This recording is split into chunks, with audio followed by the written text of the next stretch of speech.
Like and follow us on Facebook at WLFE-DB Radio.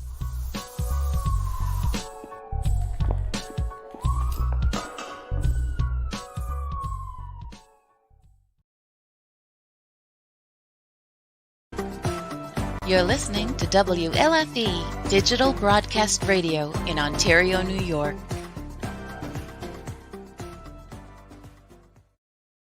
Real Talk with Dom. It's a new spin on variety. Dom's created a show that puts his guests in the spotlight. Whether you're a musician, a poet, wrestler, or merch creator, he gives you the opportunity to promote you. Real Talk with Dom is a real no-nonsense show. Don is down-to-earth, critically truthful, and real as it gets. So if you're looking for a standalone, think-outside-the-box kind of a show, then Real Talk with Dom is a show for you. Mondays at 10 p.m. Eastern.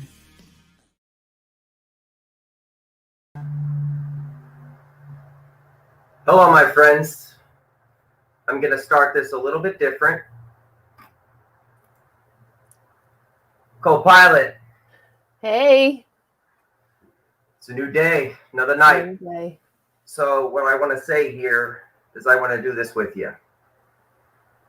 We are here.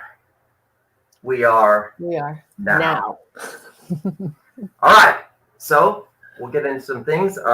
Tonight we are introducing an author, 17 years old. So with in mind, I want everyone to be respectful of her age, and with a parental advisory show, keep that in mind that we will be adults tonight, and we will be true to her nature, and we will push her in the land of opportunity that is needed. So with that, let's not play. KIARA, Rose, let's do this. Hello. Hi. How are you? I'm doing great. Indeed. All right, so let's get right into it. Tell the world who you are. Well, my name's KIARA Rose. I am 17 years old, and I have published 3 books. That's amazing. Yeah. What made you start writing? What made me want to start writing was actually a negative comment made by an English teacher in elementary school. She told me that I was very far behind in my English, which I took great offense to. Boy, you proved her wrong. Oh, yeah, I did. I went home. I started looking at all my books, all my Clifford the Big Red Dog books, and I was like, I'm going to start reading, you guys, so that I can be as advanced as all my other people. To which I think I successfully did. I wouldn't disagree. So Jen, you've got to read a little bit of her stuff, and I'm coming into this as far as you know what I'm about to do. But what do you think? Oh, I think she's amazing, and I think that she's certainly done more with her writing than I've done with mine, and I don't even want to say how much older I am. So it's an incredible accomplishment for anybody to have 3 books published, let alone to be 17 and do it. So awesome. There's so much truth to that, Genevieve, and I'm glad that you're touching on the same base as I am. Plus, there's going to be others in here in moments to push you a little bit further. Now I'm gonna hit base with you real quick to build that structure. Our first conversation, you said you wanted to give up writing. Yes. And I said before we move forward, never give up. Right? Correct. And we weren't moving forward if you said I'm giving up. But this is why we are here, we are now. Because you didn't give up. And you never will from here. So, what will keep you writing? What will keep me writing is I have a great desire to share my stories. I have this passion for writing. I just love how a book looks. And I have a very creative mind, if you can't tell from my little flower right here. I love it. I absolutely love it. Yeah, I'm free-spirited. I'm very creative. And I like putting it into words. And I want to share it with other people so that they can get it. And maybe I'll inspire someone else one day to get out there, start writing, or have a bit of more of a creative side. I mean, that's what I want to do. That's my goal. Well, that's what's up. And thank you for being a true artist. Now, as a buyer, I have no idea who you are, what your books are. Tell me the name of your books, what they're about, and what you write about. Okay, so my very first published book that I kept published is a book called Dream. I wrote this book when a series of sad events were happening around me and in my life.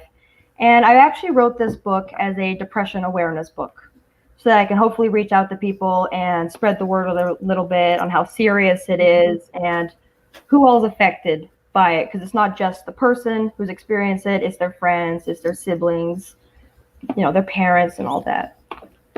Then I moved into the type of writing that I like to do, which is fantasy, a little bit of romance. And my second novel came out, and it's called Universe is Calling. A much larger book. It's a romance, sci-fi type of novel. I wrote it after I started dating someone new, and I had that little hopeless romantic stage in my teenage years, and I wanted to express it to him and to the world that I was feeling very happy. So I wrote that book as kind of as a message on how I was out of this world when I fell in love. Very cheesy thing to say, but I had to say it. I think we can all relate to that. Absolutely, Jen. I was going to say, like, yeah, she's a young gun, and at 17, like, you can easily say you don't know love and things like that, which is cool. But I mean, with the poetry I write, it goes right back to that nature of the human in you. So it makes sense. Mm-hmm. Yeah. And she's going to feel a lot more throughout her life, and it's probably going to create even more material for her to write. So it makes sense. Anyway, book 3. Yes, my final book that I actually just got onto the market not even a week ago. Oh, wow. This book, my biggest book, it's 206 pages, is called Pearl of the Deep Blue. And once again, I actually wrote this one with my boyfriend. He helped me write this one. Oh, cool. He helped me write the characters and name the title and kind of put the storyline together. I made it because I kind of wanted to get his creative side a jump start, so I really wanted to involve him. But I also have this really big obsession with fantasy creatures, the mermaids and the fairies and all that stuff. Me too. I wanted to stay in my more mature nature with writing. So I made a young adult fantasy book, which I thought was something new that I could bring to the table and hopefully other people could build off of. Very cool. Yeah. There's a point there where it's like, I do want to write a book with somebody. I'm talking to somebody right now as we're going to build a poetry book together. So I get it as far as wanting to branch out with somebody else, because you kind of build off each other. So that's cool that you do that. However, though, as you do that nature, never forget that you have to go back to yourself to always make sure it's within your heart as far as putting your stuff out there too. Like, because your name's on that book as well.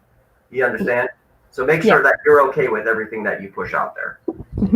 I think it's just going back to her first book. I think it's so powerful and so interesting.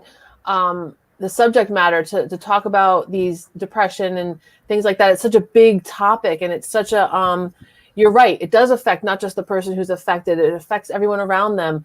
And I just applaud you for putting that out there. So thank you. Indeed. Within, like I said, within moments, I'm going to bring in a couple to talk to you. But do you want to take any opportunity to say where to get your books? Maybe read a chapter to somebody. Even I would love that. Yeah, something like that. Would you want to do that? Yeah. Okay. Let me see here. Yeah. So, first of all, my books, they're not widely available on a bunch of different platforms. It's Amazon.com and then a small publishing website called lulu.com. I'm familiar with Lulu. You're familiar with Lulu? Yep. Oh, well, that's good at least. I guarantee that's going to be fixed tonight. There's one part of my book that I'm really proud of, and I think it would have to be the Perla de Blue, and it's actually the prologue. And it was because it was my first time ever making a prologue, and I thought it set the scene just perfectly. It introduced you to this magical world where all these fantasy creatures, and yet the most dangerous one was a human without any powers. So I thought that would be interesting. So if you want, I can read the prologue to my latest book. We don't want it. We need it. Yes. All right. It's 2 pages long, so just bear with me. I'm not the fastest reader. Don't worry about it. You got until 11 o'clock. All right. So prologue. Once upon a time, in a world unlike any other, there was a place full of magic and wonder. There roamed the centaur, running wild in the wind, while a majestic Pegasus flew just miles above him. A place where the pixies and trolls played with their cards, while minotaurs surround the gates on guard. Unicorns and griffins play in wide open fields as the wild phoenix sits on top of a volcano just behind the flower-filled hills. Elves and the spirits chat quietly in the woods as the ogres battle evil for the greater good. This place was beautiful, as it should. This was a place of many wondrous creatures, and this land was called the Land of Nurture. But kindness runs thin once you pass the gate to the land of sin. Past the magical forests and flourishing hills, there lived another kingdom where all goodness was killed. There lived the werewolves and vampires out to capture their next meal, a place where zombies groan and drag their feet through the streets, and the kraken raged in the water. Witches ride high on brooms with their hair decorated in dead blooms, while a dragon flies nearby with blood-red eyes. These creatures were a danger, a threat to the good, but worst of all, the ones leading this horrid land were no other than humans, pirates to be exact. They sailed the waters, taking what they wished, and conquered the land of sin. Amongst them was the most dangerous pirate, and his name was Rourke. Rourke was a powerful ruler. He spread fear through the land. Though he looked like one of his own crew members, he was in fact the captain. Rourke once tried to overpower both lands with his wicked tricks, but the Queen of the Waters put an end to his mischief. Astrid, the most well-known mermaid in all of the land, sent a storm to be placed on Rourke's evil plans. She caused the seas to grow fierce and tipped over the captain's ship. Now Rourke attempts to get back at the Queen and take what is dear to her, her power, and use it against the people she protects. So, not only is there 2 award-winning artists about to come in, you with 3 published books, that sounded like poetry to me. Unfortunately, I'm ending this broadcast right now, throwing all my books away, and I'm starting a new career. There's no point of this anymore. I want to live there where she's describing. It was so good, my friend. So at this point, I want to go back to this. Our first conversation of why give up? Why do you want to keep writing? And this is the whole point of it right now. Hi. Hi, guys. Award-winning authors. Robin Joan. Hello. This is KIARA Rose. Good to meet you, KIARA. You know, you guys have heard a little bit. Yeah. Yeah. Awesome. Really good. Loved it. You know the ropes. Yes. What's your advice right now? And I'm just going to sit back and let you guys talk to her. Okay. One of the things that you mentioned was that you don't have a broad platform. I think you should, because as soon as we knew we were going to be on the show, we looked you up and we loved what we read. You obviously are very creative and you have great ideas. And I love fantasy and I like the way your books sound. and you need to get it out there. Have you considered going with KDP on Amazon and having them do ebooks? I've heard of KDP, and I was going to go through them, but I went through their Kindle to make a paper copy first. But I think, if I remember correctly, I can go back to that website and click on my bookshelf and ask to have it made into a Kindle as well. Yeah. You should do that. Yeah, ebooks are more accessible. Yep. You'll reach a broader audience with that. A lot of people don't like to put out the kind of money it takes to get a paperback. Right. It's unfortunately that's true, because I like paperbacks better myself. But if you put it out on KDP, you're going to go out to Barnes and Noble, and you're going to be on BarnesandNoble.com, Walmart.com. You're going to be on all kinds of .coms. KDP puts them out everywhere. Right. And I know that we're in libraries all over the country. Our books are, and yours will be too.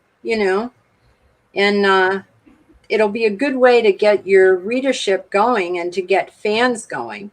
And then they'll buy your paperbacks because they'll want to have a paperback and they'll want to have you autograph it. And you can do giveaways. Go to bookstores and do book signings. You can sign up and do book signings and all that kind of stuff. And that's fun. You get to know your readers, and you get to connect with people, and they get to know who you are.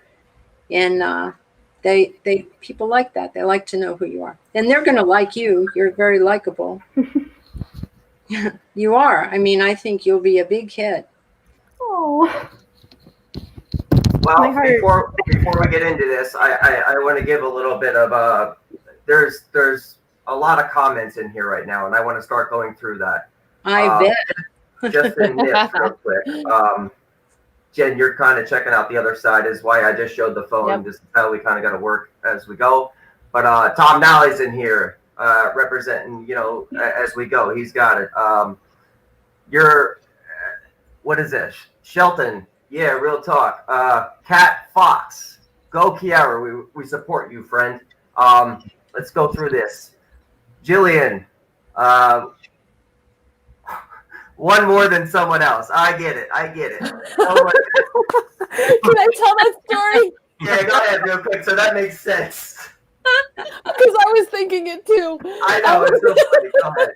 So, KIARA, we're going to bring you in an inside joke real quick. Yeah, so we belong to this group. We call it our Haunted Happy Hour. And Dominic has 2 books. So my sister nicknamed him Johnny 2 Books. So every time I hear you saying that you have 3 books, I'm laughing a little inside because I keep thinking he's got 2 books. So you have 3. Yeah, I know. And you have 3. So I want to give it up to Brian Patrick. He says hello from across the pond, WLFE-DB family. Straight up, thank you for being in here. April says hello, KIARA. I'm going to go right down the list. Straight up. Desiree Michelle, love that. That's your words. Jennifer says, hello, evening, folks. Tom Nally says, I wish I was 17 again, knowing what I know at 45 and almost. Yeah, wouldn't that be the best? Right? Rebecca, my friend, says, hey, DJ, greetings from Texas. I get it. That's cool. Thank you all for coming in here and supporting KIARA Rose tonight. That's what's up. As we go down, Cat Fox says, you're doing great, friend. Dylan Miller, yes. I know those 2. I don't know who Harris is. Tom, are you a free man? I'm free to the universe all the time. So I am always a free man. Kathleen's, hey, Boo. Hey, Boo, that's what they're talking about. My ghost is named Boo. So this is pretty fun that you have a lot of people in the audience right now. And Dylan Miller says, I'm so proud and you're loved, KIARA. This is what's up. This is the point. Go ahead, Genevieve. Yeah, I just wanted to say, too, when I learned that you were going to be on the show, I briefly looked you up on Amazon.com just really quickly and found you very fast. So that was really cool. So you are pretty visible. And I did read through some of your summaries and stuff. And it's just fantastic stuff. It is. And I want to shout out my old friend, Jose jumped on. I believe it's maybe his first show jumping on here, but we did martial arts together. and he says you are outstanding. So nice job, my friend. He's a judgment of character and always has been a real true human. Human as far as he'll tell you how it is. And I appreciate that for him jumping on and being part of Real Talk with Dom tonight. And he said, and when he says you're outstanding, that means now never give up. So, does anyone else want to hear maybe another chapter? I want to hear more. I want to know more about the pirates. I want to know more about the all the other magical creatures. So let's do this. Oh no. I need to think. I need to look through my chapters and try to find it.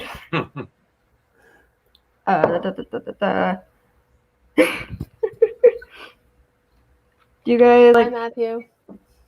Good. Sorry, I was saying hi. I saw a comment. Yeah, I have to do this. Like, these are things I'm learning. So yeah, if you see comments across, like these are all part of family, and then comments. So it's all learning here. Sorry. Okay. Well, I'm trying to find a chapter that I'm a little nervous. I don't know if you can tell. You're doing great. You're doing great. Should I read the same one, or would you like a different? Whatever you want. This is your spotlight. You choose. I know, but I'm indecisive. Well, I'm really proud of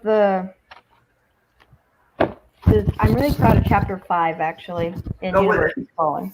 Run it. I think that was one that I sent you. Yep, that's one of the ones I read.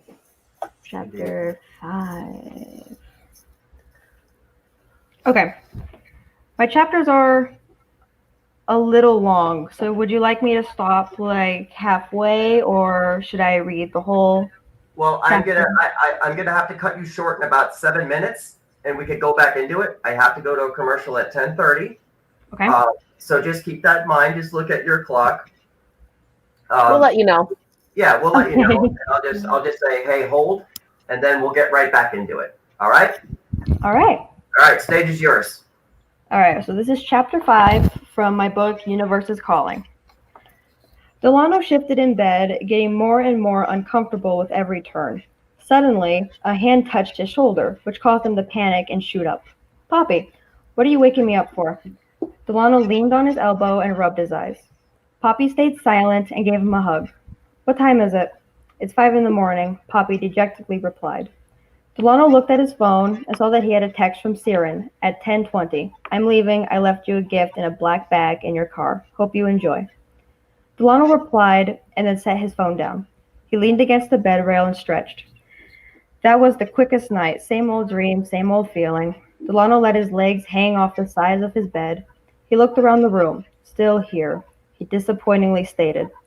He yawned and then realized that something was missing.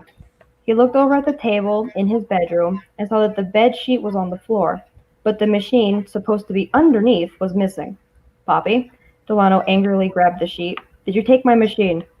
Poppy remained silent. Delano slowly turned around and examined Poppy. Her face was red and her hair was in a ponytail.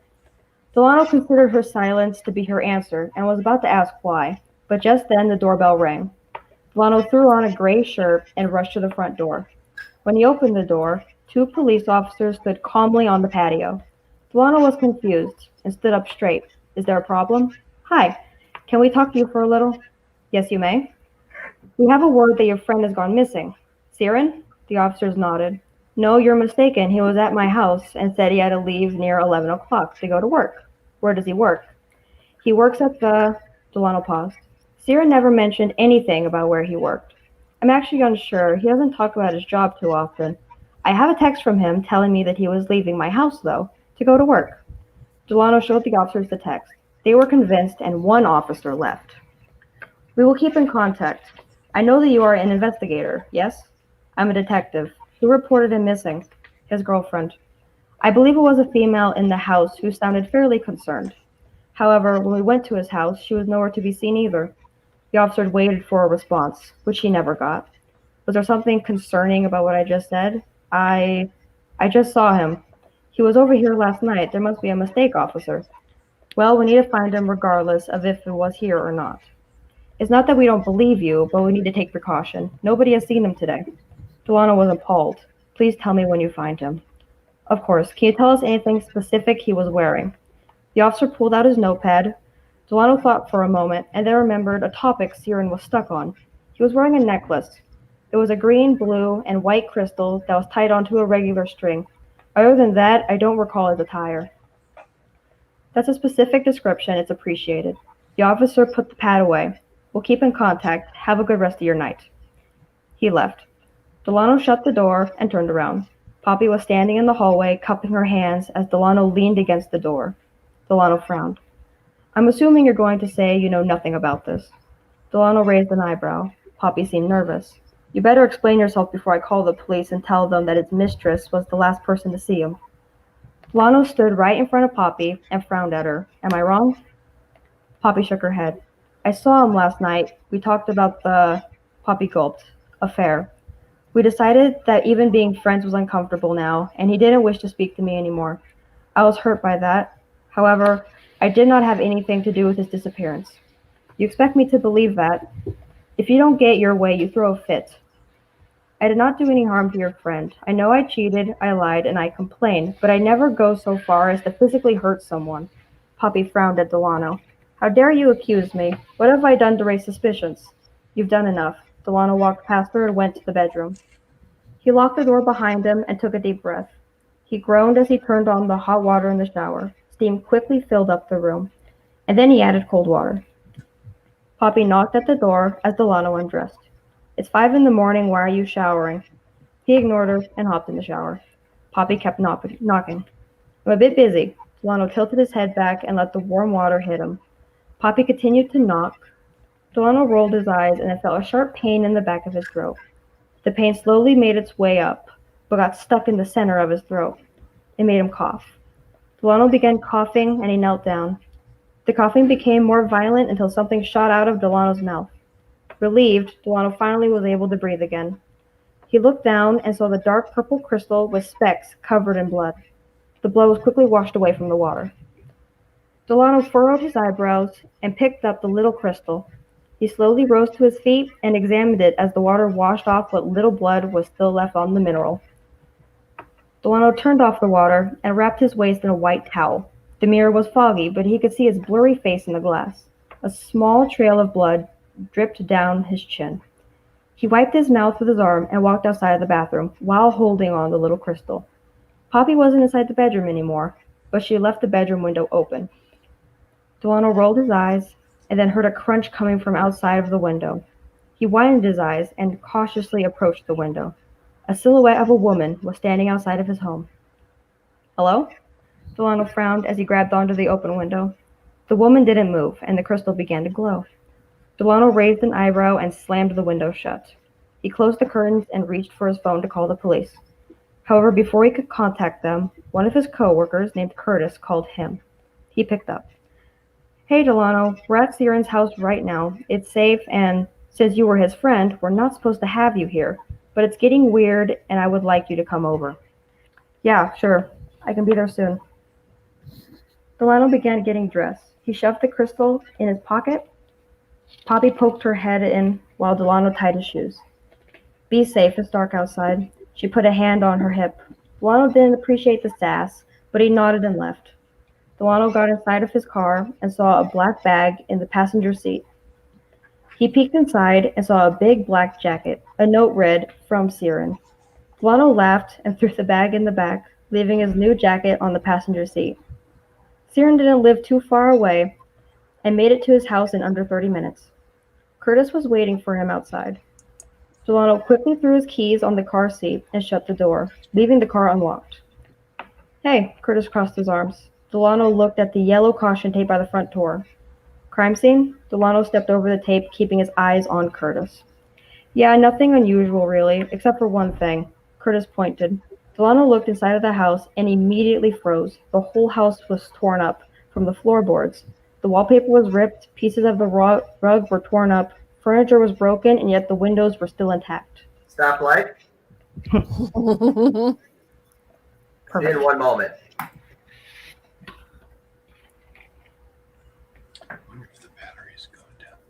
Hold on.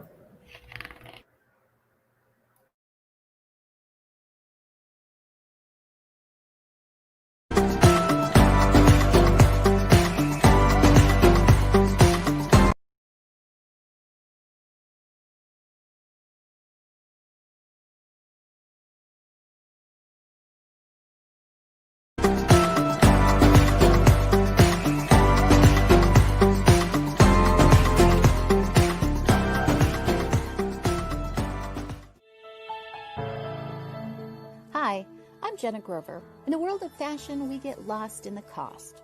Everyone wants that special piece of quality jewelry, but they can't afford it. Not on my watch. I sell handmade quality jewelry for a fraction of the price, and that includes jewelry made of sea glass, natural stone, crystal beads, glass beads, Bigfoot jewelry, and more.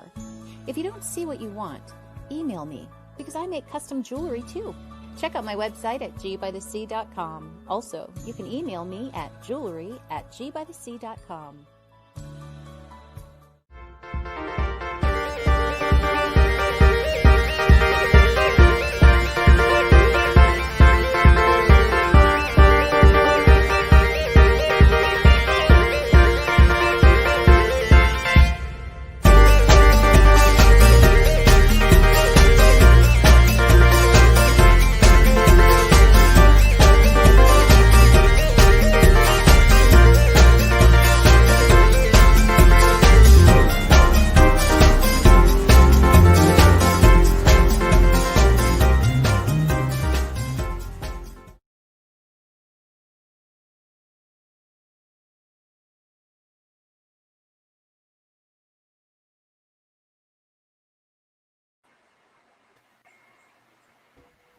There we go. And we're all back. So I'm learning as I go. So going into those, we have to mute just to get through them. And that was great. So before we get back into finishing your chapter, actually, let's finish your chapter. And I'll save this for WLFE-DB later. So let's finish that. Yeah. Jen, you know where I was going with that one too. Yep. Although I do want Jen's question answered. I just posted a chat question. In private chat? Yeah. I am. Okay. Jen asks, Jen asks, what are Jared's biggest literary inspirations? I think that's a really good question. It's a great question.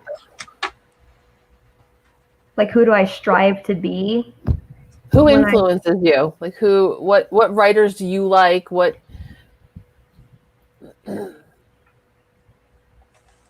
Well, one author that I've been following a lot, especially recently, is James Patterson. Yeah. That's my favorite writer. I'm really into his work right now. We took his course, his writing course. Really? Yeah. We're not buds. We are not. Oh, no. Well, that's what's up. Now, Cat Fox is in there. It says, I love this chapter, so let's finish it. Okay. There's only about 3 pages left, but That's fine. That's fine. I like this one. So we got to 11, so enjoy this time. Okay. So starting off, what in God's name happened here? Delano was appalled. Curtis shrugged. He led Delano carefully around the house as Delano stopped to take photos of the scene. They made their way down to the basement, where Delano nearly dropped his camera. There were scratch marks all over the walls and chains scattered across the floor. The wooden floorboards were torn and scratched up. What? Delano whispered. Look at this. Curtis put on his gloves and picked up some pictures. Delano carefully set down his camera to put his gloves on. He examined the photos. They were of a woman lying on the floor in the basement. She had dark purple hair. We have no clue who this woman is. She pops up nowhere in our facial recognition. You tested all of this already? Delano asked. Curtis nodded. This doesn't make sense. How is he missing? I saw him yesterday. Well, he hasn't been to work, and his girlfriend says he hasn't been home. Now we can't even reach his girlfriend. We went to his house. This doesn't add up. Delano rubbed his head. Hey, we just need to find your friend. Now that we have these photos, we're worried we may have a potentially violent person on the loose. Siren isn't violent. Delano stared at the chains on the ground that looked as if they were melted to make an opening. Then explained the girl passed out, possibly dead, in the basement. Explained the chains lying everywhere. The odds are in his favor. Curtis shrugged. Delano rolled in his lips and took out his phone. Siren wasn't answering. Delano and Curtis examined the house longer, but couldn't find any hopeful clues to where Siren had gone. Track his phone, Delano said as his final solution. Curtis nodded and informed the others of the solution. Delano shook his head slowly as he walked out of the house. Don't take this too harshly, Delano. We'll find your friend. Come by the station? I'll go to the station later in the day. No use going now until we find more information. Delano left with a huff. He walked to his car, opened the door. He looked at his new jacket and took out his phone once more.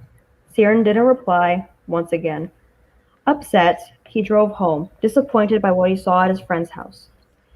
Desperate to reach his friend, he pulled out his phone once more. No reply. Frustrated, he threw his phone behind him. Ow!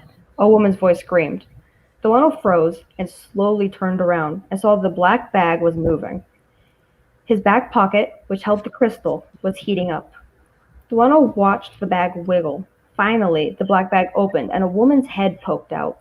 Her eyes were light lavender, just like her whites, with very faint shade of blue and pink for her irises. Her skin was a dark purple with specks of light blue, pink, and white, and her hair floated around her, as if gravity didn't exist for her hair. They stared at each other for a while, until the girl decided to speak. Hi? She laughed nervously. Delano took one breath and started screaming. He dashed out of his car, screaming, "Oh my God." He ran as fast as he could inside of his house. And that's the end of that chapter. From Real Talk with Dom, I'll straight up say, you have to make me a promise before we move forward with this, okay? Okay. All right. I'll end the entire show right now if you deny this. You will promise me you're never going to give up writing, right? I promise. I will not stop. Good. So the show, you just saved everyone for the rest of the night. So, yeah, you get. All right. Now let's take this time. We only have 20 minutes left with you. Tell the entire world how to find you. How to find you. Jen? On Amazon.com and Lulu.com, right? Yeah. Also, do you want to be followed on your pages? Show everyone where to find KIARA. Well, I only have one social media page. I'm not really big on the social media, but the social media page I have is Facebook, and I actually don't go by my author's name on Facebook. I go by KIARA. Okay. Yeah, I was going to say. No, it's not private. So can we offer you some advice, KIARA? Mm-hmm.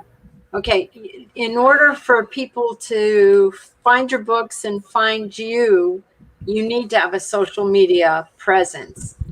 So what you need to do is have an author's page on Facebook and keep your own private page. That's what we do. You should be on Instagram. Instagram is really good, especially for a writer your age. That is where you're going to have a lot of your young followers. Okay. And you should tweet. As boring as that may be, you should get your tweets out there, get your books out there, tweet out all of your books, retweet other people. Other authors will then retweet you, and you'll be able to reach thousands and thousands of people. I mean, literally thousands. We have thousands of people that come to our Facebook page. We probably have, 45,000, 50,000 followers. Oh my gosh. It's true. On our Twitter accounts. And so, and also whenever you're on social media, this is something we noticed when we were reading all of your stuff, you need to put links on where to get your books, specifically how to buy them. Always put a link on your tweets, on your Instagram, on your Facebook, because people are lazy and they just want to click on the link and go to where they can go to buy it. If they have to go to Amazon.com and look up your name, that's too many steps. For some people. It really is. For Genevieve, she had no problem doing that. We did it. We have no problem. I'm a researcher. That's my favorite part. We're committed. Besides researching, yeah, I just love to research.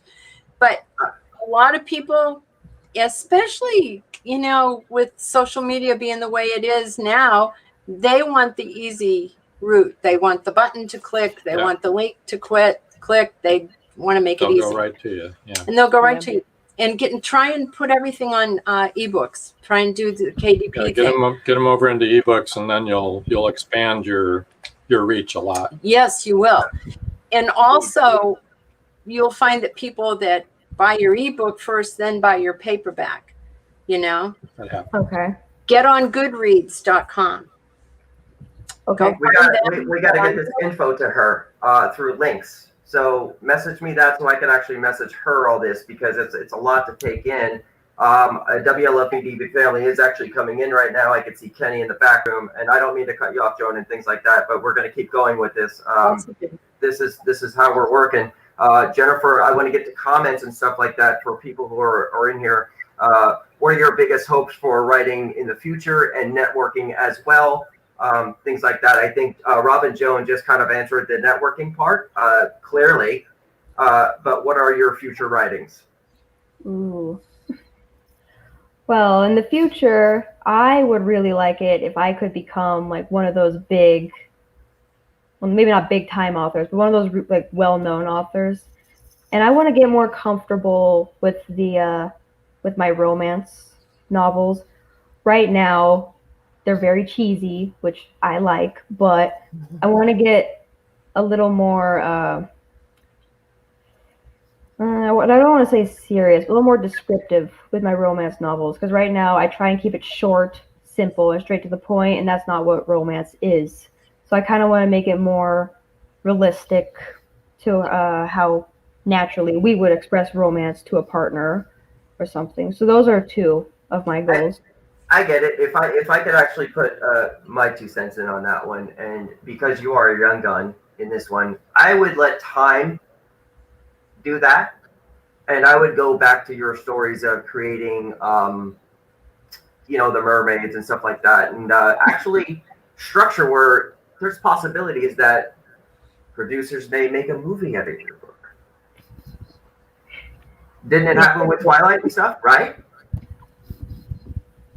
So, you know, let time answer those questions for you, because you're young. You're 17. You've got so much time to grow into your skill, and we are all here for you. This is your road is far.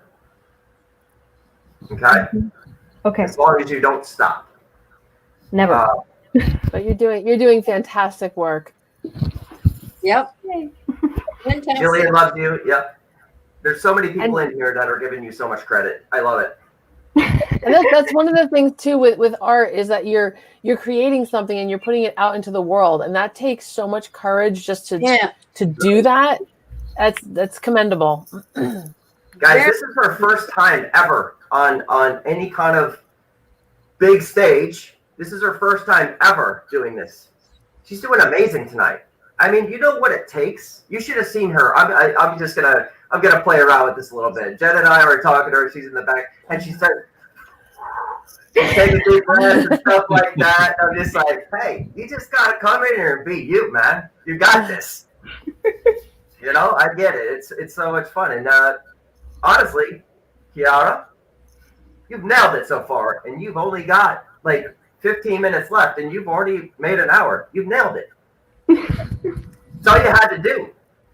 And it's not easy. Talking in front of people. Very poised, very articulate, really well spoken. Talking in front of people is not easy. It is a skill, and you're doing a great job. Yeah, absolutely. With strangers, in front of the world. And we're strange. We are strange. I know. Ryan Hudson in there. Reminds me of Don before his first show. Yeah, exactly. I get it. That's Ryan's exactly a good what friend. he said. He's a great friend. Actually, if you saw my Facebook post tonight of the haunted item he bought me, we'll go into that later. But yeah, he's one of the reasons I was very angry for weeks and then made me very happy. So it's a fun story. We'll go into it later. But yeah, Ryan, thank you for who you are. You've become family to me, brother. But yeah. All right. Well, KIARA, we're coming to an end here. So let's recap, Genevieve, as we go. And then Robin Joan, just we'll start with you, actually. The last advice for her? Oh, our last advice for her? Just what we said. Get out there on social media. Social media. Get your books on ebooks. Get, really start tweeting out there and getting your books out there, and other authors will retweet you as you retweet them, and just go join the book clubs, as many book clubs as you can on Facebook. Yes. Just through Facebook alone, you'll start to make connections there. That's a good networking. They'll repost platform. your stuff. Right. You can post on there. They'll repost it. You'll get out to thousands of people. Join Goodreads.com. Really, all the authors do. And James Patterson, you've seen him in a bunny suit advertising on TV. Yeah, so you have to self-promote. He's out there all the time. He is. Still. Yep. And he's, as you know, huge. Is it his fantasy books that you've been reading? Like Max and things like that? Oh, what book am I stuck on right now? I'm reading one of his books right now that has the word wives in the title, and for some reason it's completely drawing a blank to me what the full title is. Is it one of his murder mysteries? Or yes, it's one of his murder mystery books. Yeah. Then you should try the now I'm drawing a blank. Yeah. He wrote a lot. Writer's block? Oh, has he ever written a lot? The murder, the wives. Oh, shoot! I bet it's what you're reading. It's 4 women. One's a detective. One's an ME, and is that the one? One's an attorney, like a prosecutor. That's the Murder Wives Club. That's it. Is that it? I don't know. That's one series that is really good that he writes. But he writes a lot of really good stuff. A lot of fantasy, a lot of science fiction, a lot of kids' books even. Well, we're going to get those links to her. Rob and Joan, I'm going to talk to you later on within the week, because I think that I'm going to let Genevieve get on here in a moment and give the last advice to KIARA. But I really love that when you talked about maybe getting to a writing club and a reading club. Maybe we're going to do an author night, because I'm going to have, you guys are going to be on to represent everything you guys are. Maybe we'll have a night where we all just go on and read chapters from our books and all kind of come together and have a really cool night like that. Maybe that's... Oh, that would be fun. Yeah. I think that's going to be a fun night as well. Just authors get together and read. And it's different variety. It's almost like, because I do nothing what all of you do. Like, I do poetry, things like that. And you guys could literally, we'll all just connect together and have a really cool read night. And yeah, so Jen, I want you to give, because you understand we're coming to the last moments, and before we run into what we're about to do, give KIARA Rose, author of 3 books. KIARA 3 books. give her some advice to end here. Oh my goodness. So I'm not published at all in the capacity that you guys are. So I feel like I have no place really giving advice, except for the fact that I think the social media points are really, really good. People are very short-sighted and don't have long memories. Sorry, guys, it's true. So the more information you can get out there, the more times you can post your information, the more be shameless about all of your publications. And really flaunt it, because I'm sorry, I had to say it. Oh my God. It's something to be proud of, and continue to be proud of that, please. And the more you promote yourself, the better off you'll be. Absolutely.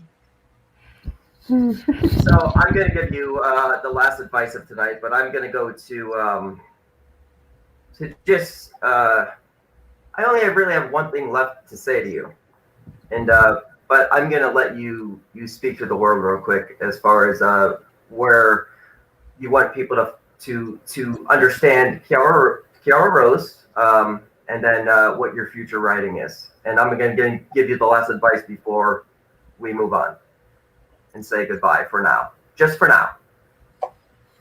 All right, so I really want people to hear the name KIARA Rose and think of this person who took this big risk being a teenager, writing these big books and trying to push originality out there when there's so much in the world that has already been taken. So you really do have to look inside of like yourself, and you have to have this creative mind in order to look past what everyone else has already made to try and make something new for the world. And I want my name to be out there as this creative soul who helps other people find their creative side. And that would be a dream come true. That alone would be that would be a blessing. The wisdom that you have already is just amazing. So with that, you've already set the stage for yourself. There's really no more advice, because you've already broken a boundary of doing this for the first time, and you're very comfortable with it. My advice to you is only the last thing I'm going to say to you. And I'm going to say goodbye to you at the moment, because you will be removed from the room as we go. But you will come back. Okay? I'm going to keep Joan and Rob in the room because I want to speak with them for a moment as we go through this. But you make sure, this is the only advice I'm going to give you, no matter what you do, ever. From WLFE-DB, from Real Talk with Dom, to the real DJ, as I'll give to Jen later, never give up. I promise. Indeed. KIARA Rose, good luck in everything, my friend, and we will see you soon. Thank you for being on Real Talk with Dom. Thank you for having me. Always. Talk soon. All right.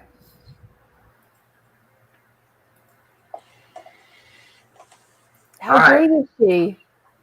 I have to. I pushed her out of the back room, and she could come back in later. Guys, thank you for being on. Thank you for giving her advice. Thanks for having us. It was absolutely a pleasure with all of this. So as I now jump you guys out of the room, I just wanted to say thank you again, and we're going to plan something more. We're going to go into the WLFE-DB side of this for the last hour. Actually, I'm going to play a commercial a little earlier. So guys, thank you for being here, and we'll get to talk real soon. I'm going to call you guys personally tomorrow. Indeed.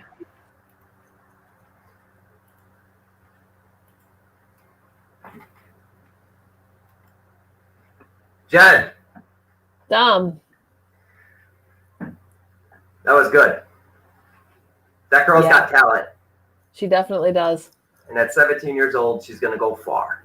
Kenny's in the room at the moment. We're going to bring him in first. Kenny Biddle. You going to do your commercial first? Yes, we're going to the commercial first, and then we're going to go right into WLFE-DB family. All right. It's exciting. Let's do this. If I get it right.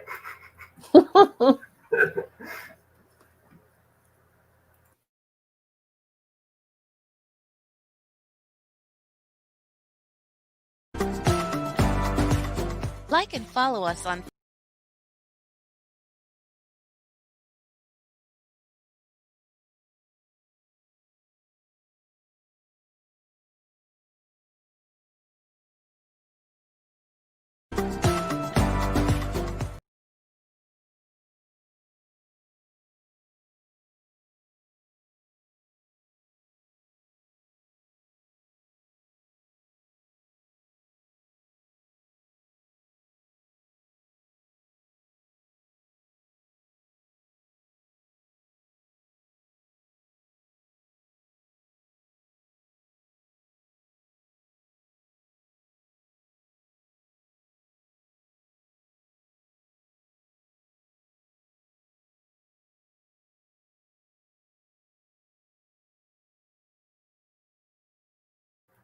I want to be real with this.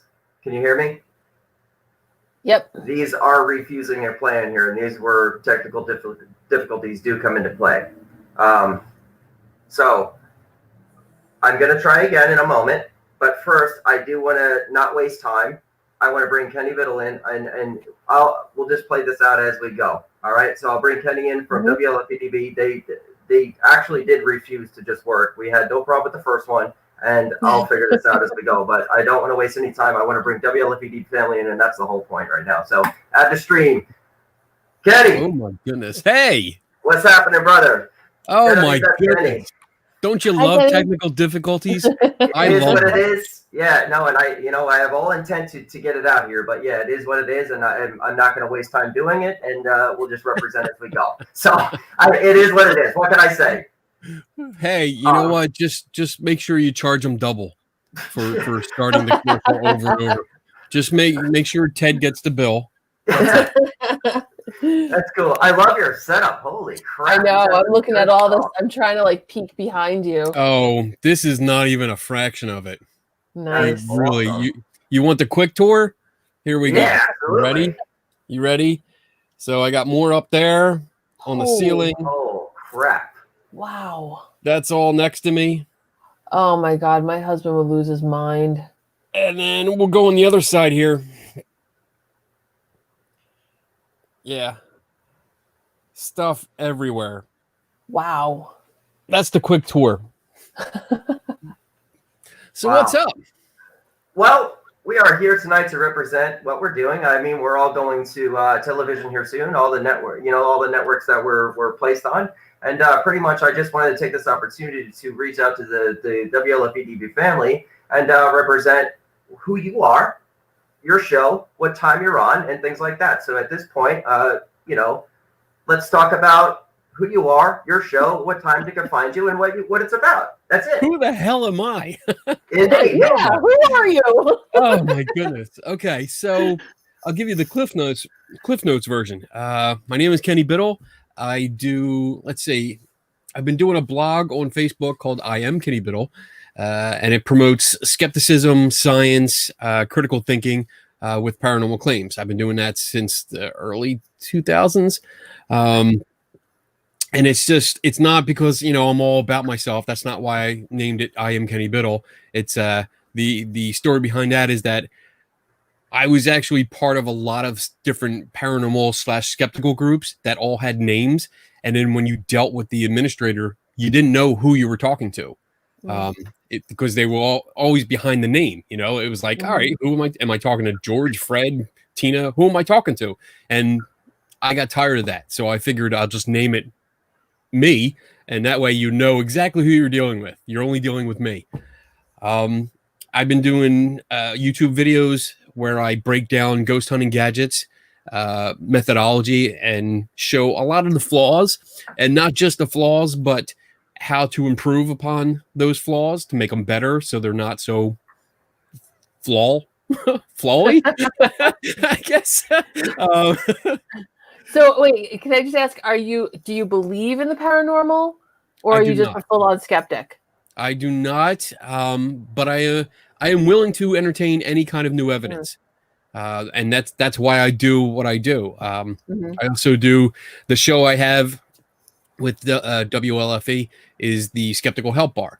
And the whole premise of that is to do a Q&A, a 2-hour Q&A, where anyone with whatever beliefs you have, you can come on, you can ask a question. We drink because it's a bar.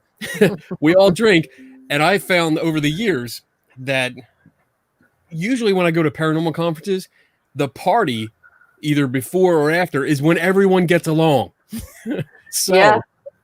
I mean, we all get together and drink. I have people that come on from all different backgrounds, and we have conversations. We don't. Whatever. Oh, fuck. Here we go.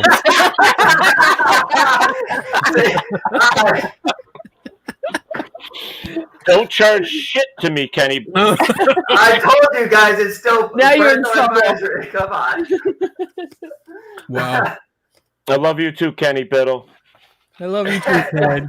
All right, Kenny. I thought I'd stay in there real quick because I thought I was about to get in trouble, and I got into a private chat. I'm like, oh yeah, cool. Here we go. So, Ted, as we talked earlier, he does so much for this entire crew. WLFE-DB, it does everything in and out of hours, and I love him to death. And I don't care if he doesn't want to talk about it. I don't care. I'll take that route, and I'll just say, you know what? Thank you, brother.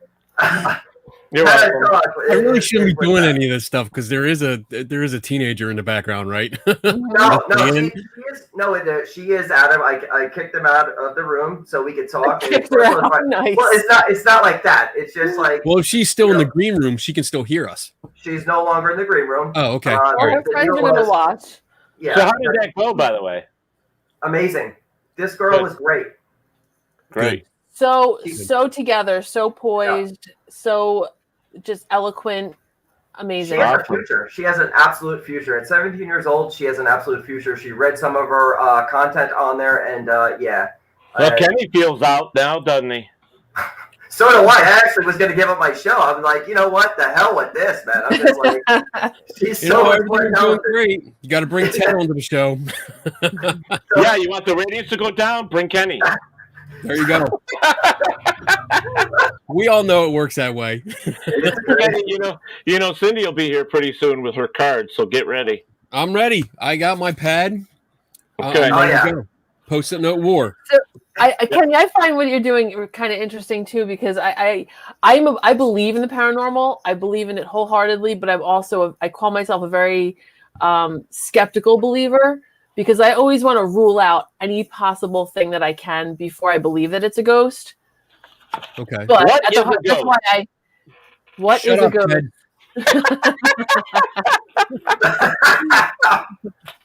Oops. So I just find it very interesting what you're doing. I mean, it's. I also. I mean, to finish up my background, I also write for a science magazine.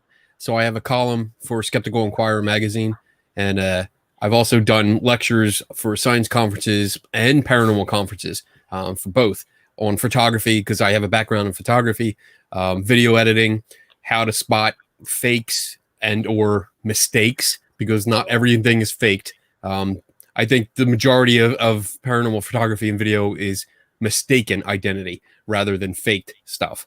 Yeah, I mean, that's my background. And I also do another show on Saturday nights with two other guys who actually have academic backgrounds, and we talk about the paranormal from a scientific point of view. Oh, but cool. As you said, I mean, I want to elaborate a little bit more. I would go a little bit further on what you said, where you want to rule out everything. You want to figure out what's going on before you accept it as paranormal. Yep. And for me, I would go a few steps further and consult everyone that I can, and that's one of the big things that I do, especially with my column, is that I reach out to experts in their various fields, and I'm not talking, and no offense, but I'm not talking to other ghost hunters. I'm talking actual scientists and therapists, psychologists, biologists, chemists, forensic interviewers, stuff like that. People that are professionals and have academic degrees in their field. I talk to them to see if I'm right, or if I'm not right, to tell me what I'm doing wrong. Because I have been wrong.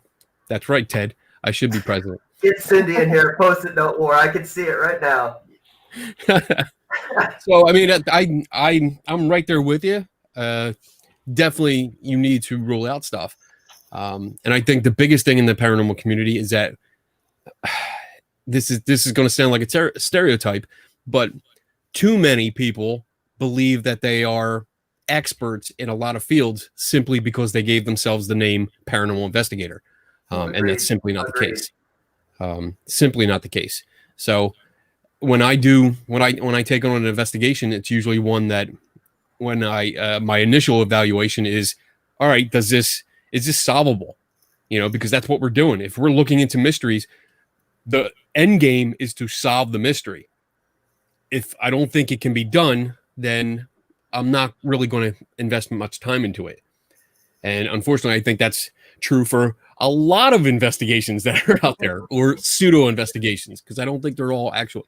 I really differentiate between what you see on TV and what most ghost hunters do as investigations. I usually call them stakeouts because I don't think they're investigating anything, to tell you the truth. And I'm not trying to be derogatory or make fun of them. That's just how I see it. Now, Kenny, I got to ask you something too, because I totally agree with you. With a lot of these shows that are out there, as far as getting broadcasted on television, as far as being ghost hunters, do you think it ruins the field of paranormal, just having a show that's everywhere? I personally see, before I jump into I personally think it ruins it for a lot of people, as far as having a personal, I'm not going to go into those shows and things like that, but I think they ruin it for a lot of investigators with, what's the term I'm looking for? As true results, when you really go into a house, you get EVPs that are real, and these shows kind of ruin it for the real investigators as you go into it. Does that make any sense? That's what I'm trying to say. That's a whole different topic that we really get into, whether the EVPs are valid or not. Right. Because that's a separate conversation. As for TV shows, when you see them, I mean, I guess it was nice in the beginning because it brought the genre to the masses. You got to see, oh, wait, people were actually doing this. And a lot of people felt more comfortable talking about it because now it wasn't so taboo. Right. Unfortunately, most of these shows present themselves as being methodical and scientific and really investigating when anything else is true. and that's not true whatsoever. There's very, very little science, if at all. And usually when you see science portrayed in these ghost hunting shows, it's done incorrectly. They screw it up. They make up shit. And unfortunately, I mean, that's just a natural thing with ghost hunters. And not just ghost hunters. I don't want to pick on ghost hunters, but paranormal enthusiasts as a whole, because I also investigate UFO claims and cryptid claims, and religious matters, miracles or demonic possession or whatever, what have you. If it's a mystery, I like to investigate it. So I think the big problem is that they're not actually investigating anything. They don't have the answers. And if they, and this is a typical situation, if one investigator can't explain something, therefore it becomes paranormal. And that's not the way you do it. That's just not. And unfortunately, that has become tribal knowledge. Everybody seems to do it. You go out there and you talk to a team and it's like, oh yeah, we looked at everything we could think of and we couldn't figure it out. And oftentimes when I'm looking at their evidence, it's like, well, did you think about maybe this? And I give simple explanations and they're like, well, no, we didn't think of that, but it probably isn't that because we're ghost hunters. And I'm like, oh, well, fuck me. I mean, you're the ghost hunters then. He's absolutely right, because in most cases when a paranormal investigation team go to a location and they say or they claim that they've gone through everything as in normal, that they've rooted out what they can, when they're left with just this one thing, they're like, oh, it's paranormal. Instead of researching it more and trying to figure it out, they're just saying it must be paranormal because there is no answer. There's always an answer. There's always an answer. Always. I agree with everything, 100%. And I'm kind of an outlier because I'm not a paranormal investigator, but I'm a storyteller. So there's a level at which I want to validate the person's paranormal experience by telling the story, and I don't want to delve way too deep into it because the basis of my business, my ghost tours, is really talking about people's experiences and that the stories we share are true to the best of my knowledge.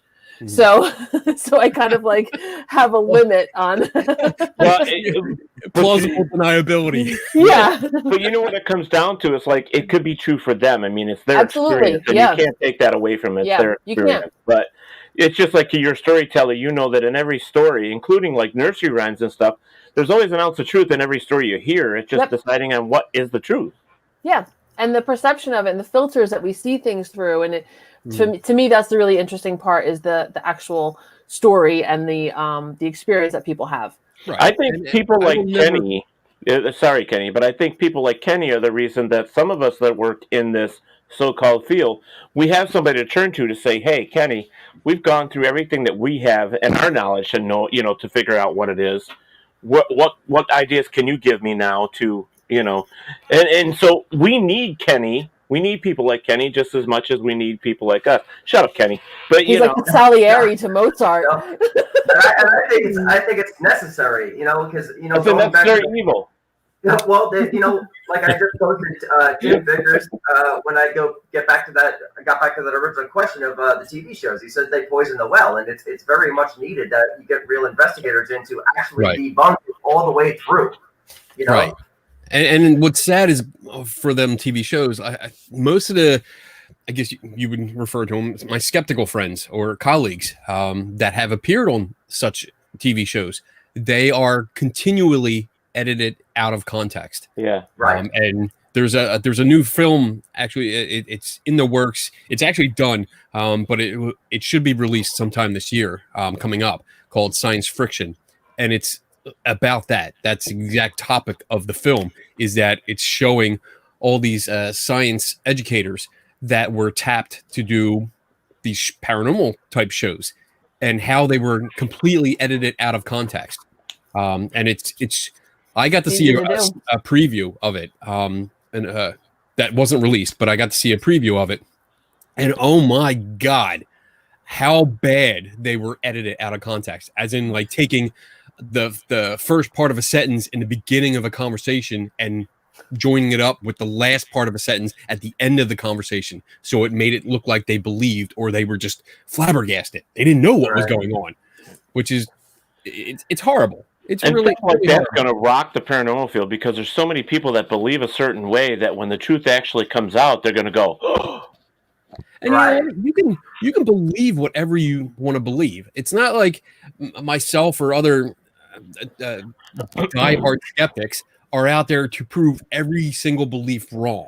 No, we're looking for the truth on things. So if you bring me a mystery, then I'm going to look into it. But if you have your own beliefs and you're not like preaching them to the masses, there's no issue. And even if you do, if you have your own beliefs, because I mean, some of my best friends are like ghost hunters. I'm friends with psychics. I'm friends with people that have these complete opposite beliefs, and yet we get together and we hang out. You're calling us morons, but that's okay. I don't call anyone a moron for their faith. Well, Kenny, I'll tell you, I do the investigating myself, ghost hunter, as you will. But I can tell you what I've seen with my own eyes is things that I never caught with any kind of tech. And the only word behind what I have to say is from what I experienced. And you could call me crazy, but I have no proof. And that just seems to be so just so vicious with the paranormal world, as far as like, I have no proof. I could just tell you what I've seen, but am I crazy? Maybe. Or did I really see what I saw? Well, there's a couple different ways we can approach that. First of all, I never doubt someone had an experience. My doubts are what that experience is or how it was interpreted. That's what you have to look at, because I mean, like Genevieve, I said that correctly, right? Mm-hmm. As you mentioned earlier, there's biases, there's filters that we have. We grew up with conditioning and thinking a certain way, so we have our own beliefs, and people see the world through those filters. So you have to remember, somebody had an experience. Yes, they had some kind of experience, but what was it? Let's really go back and look at the details, and see what's going on. As for those that say, oh, well, I know what I saw. I saw it with my own eyes. I know what I saw. I'm sorry, but the science says otherwise. You could see something. Most of the time we remember stuff, but again, it goes through biases, and there's gaps in your memory, and we naturally fill in those gaps. It's just a natural behavior that we do. If we don't know something, we fill it in, especially over time. And holy shit, if we have other people with us and we get influences from different people saying, oh, well, I remember it this way. Oh, yeah, I think it went that way too. And you build that narrative. And then every time we remember it, when we try to retell it months later or years later, we rebuild that story. It's not just a photographic memory. It's not a video that we can replay and see the same thing over and over again. We rebuild that memory. And our current influences, if you're telling it years from now, your influences over those years will influence your story. Your audience will too. Yes. Yeah. I mean, there's so much involved with it. So I don't take eyewitness testimony as 100% accurate. I take it as a starting point. When I interview somebody, first of all, you don't lead the witness. You don't ask questions and you don't give answers for them. Never, never, never. Oh my God, no. You ask questions, you let them tell you what they saw, what they heard, whatever. And then you can ask clarifying questions. Like, my biggest thing is when I see a witness or hear a witness say, well, I saw this apparition and they were wearing a period dress. So immediately, what period? Like, yeah, exactly. What period? What time frame are we talking about? What class? Is it upper class, lower class? I mean, was it, Sunday best, or was it street clothes? Were they working? Were they out in the garden? Were they farming? What did they have on? Did they have on a hat? What? You can't just say period dress because that's a general term, just like ghost. It's a general term. You need more details. Back then, their clothes were ugly. Oh, well, yeah. That depends. I kind of have a thing for the Victorian. Although, as an aside, I do love your new background, Ted. Oh, thank you. You're welcome. I actually do. It does look really cool. Where did that come from? Have you not been following? My sister got it for me for Christmas. Behind it is the 2 shelves with all the Godzilla stuff on it. I put this up. It'll help keep the dust out on that stuff, hopefully, with the the Godzilla stuff. And it's just a nice little background. I think she made it or got it for me for this reason. Hey, Genevieve, awesome. I do follow, but my memory sometimes is that short as we go through things. So yeah. All right. So wait, before we move further, WLFE-DB family, Genevieve, you have something tomorrow night? What is it? Oh my goodness, I'm so excited. I can't even. We are starting my first podcast tomorrow night, The Creepy Parlor. I have a very special guest. And we're going to talk about all sorts of weird, creepy, macabre sort of things. And I can't wait to get started. That sounds cool. Yeah. That sounds really cool. Yeah, it does. I like macabre stuff. It's going to be fun. 7 o'clock tomorrow, right here. 7 o'clock tomorrow. Yep. Ooh. Cindy just texted me. She goes, I'm sorry, I'll be there in moments. So yeah, we finished up with our show tonight with being over on Cutting Edge Network, and I'm telling you, I'm finding more things that I have to pass on to all you guys that I didn't realize, and it's going from vodcast, which this really is, video casting, to a TV. There are so many little things that have to change that, when I first talked to them about, they didn't even tell me. And then tonight we ran into a problem, and now I have to make sure that I pass along to all the shows that are going over there. So yeah, perfect, Kenny. That's the way to start it when she pops on. Yeah. Turn my light off so you can see it. And Ted, there's going to be another conversation because when I went into the second commercial, it wouldn't let me play it. I tried to do the third commercial as we went in, and I just had to continue with the show. So I logistics of within maybe something I'm doing wrong, but I have to run with it. And all you do is click it once, and it should play. If it doesn't play, then I don't know. And it did for both of them. It did not. I did that, and as we ran through it, and I just had to run with it. So in time, I'll get it all right. So. Yeah, if it's not playing, I need to know because that's something. I mean, but I don't know. I played all 3 of them tonight on mine, and they worked fine. The first one worked great for me. The next 2 did not. I tried to even run over to number 3, and because number 2 was not working, I tried to run over to number 3, and it did not work on number first 2 play. doesn't work. But it is. But it is what it is, and we'll get it right. I'll get it right. You'll get it right. One of these days. One of these days. If not, I'll be under I-75 in Florida with a can asking for change. So it just is what it is, man. So nice. So it's this exciting as we go. Kenny, this is, I believe, my first time meeting you, and you actually won a ring the other night. You were the first person to win on the vendor show. You popped in. You popped into the when Teddy and Cindy had their the Christmas show. Christmas show. Right. Yeah, totally. Yeah. So I was on that. Yeah. I told you my memory's like that big. My bad. Yeah. So yeah. But he does remember that he's got 2 books. What? How many books? 2 books. So I had to say that for my sister. She's watching. I know, yeah. They make fun of me. They call me Johnny 2 Books because I mention it all the time. And then when that girl just tonight when she outdid it, 3 books at 17, better than me. I'm like, you know what? What am I doing here anymore? Let me go sweep. It comes from here. Oh, you just gotta do your own thing, man. You gotta. No, I mean, it's awesome that you're giving exposure and helping out and giving tips, but don't ever get down on yourself because I'm not. I like making jokes about myself. That's what I'm doing. You know, I get it. I'm having fun with all this. Actually, this is actually this has been one of the best experiences of my life in entertainment as I go. You know, working in movies and everything. This has been the most fun I've had in a long time, and I wish I'd started. Really? It's been the most fun for you because I hear from you 20 times a day. I know. I know. In time, that will change, but it's fun for me being here live. I'm being quicker and quicker because Dom just wants me to look like him. That's why I just wake up. Check it out, guys. I even shaved my head for tonight. Oh my goodness. He's getting better though because he'll send me a text first and it'll be like, "You got 5 minutes?" No, not 5 minutes. It's never 5 minutes. Never. Oh my goodness. Having 5 minutes. Whew. The person I never hear from is Kenny Biddle. Yeah.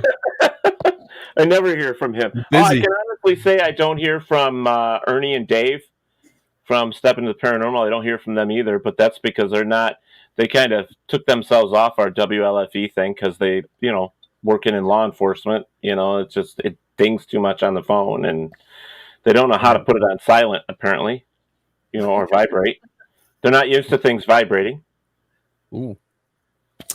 Yeah, this show just took a turn. Oh, I don't see that one. Never know unless you try. How do you know I haven't? I wasn't meeting you. Oh, okay. General public. I try everything. General public. Yeah, me too. I try it once. If I like it, I do it again. And if I really like it, I keep it. Yeah, I had that problem too, as you can see. Yeah. Keep it all because I like it all. Yeah. I get that. I mean, that's why I've got more I even got myself a little desktop drum set now. Nice. I don't have one of those. You don't have a Godzilla either. I'm going to have to just mail you one. Yeah, I know. I looked around because I swore I bought one at the last Comic-Con, but I guess I didn't because I don't know where the hell it is. I don't know. Oh, well. Is that a Raggedy Ann? Yeah, that's a Raggedy Ann. That's cool. Oh, that's so scary. It's Annabelle. Hey, Ted, I got to see this desktop drum set. Can you play it for us? Get it, Ted. Get it.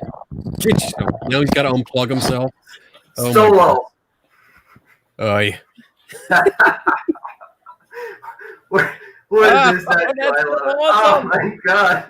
That's so cute. Look at that thing.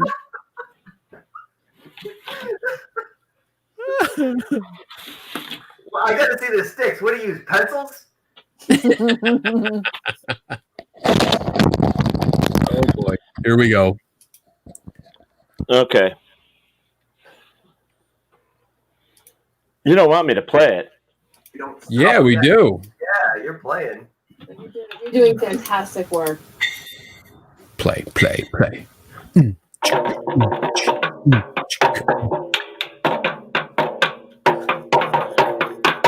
I don't play drums.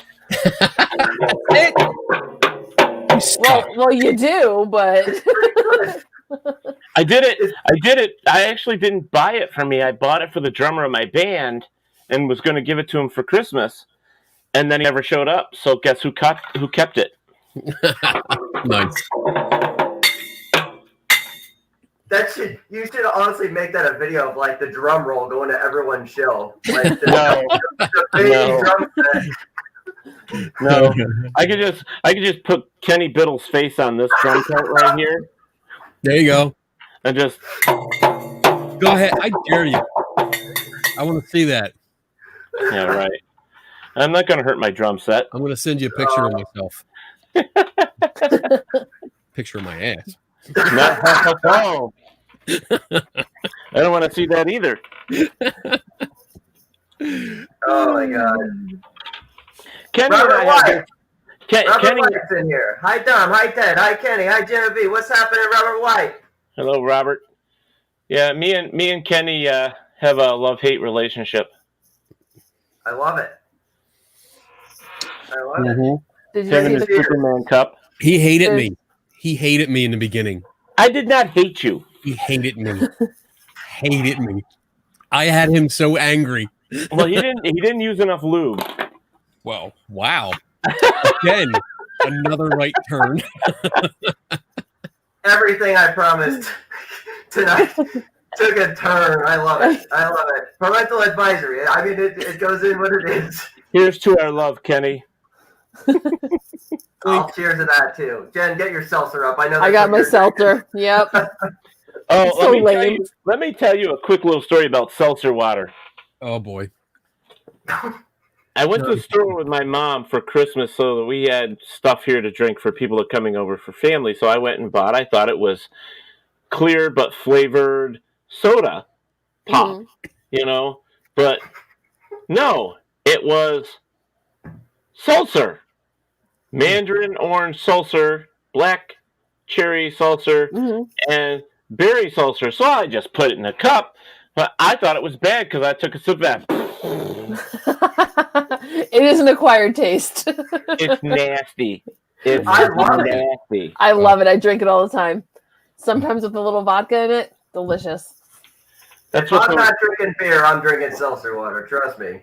That's what those new drinks are made out of. What the hell they call them? White Claw and all that stuff is seltzer. Yeah, I don't like those though. I don't like them so much. Nah. But now Budweiser has them now. Yeah, the hard seltzer.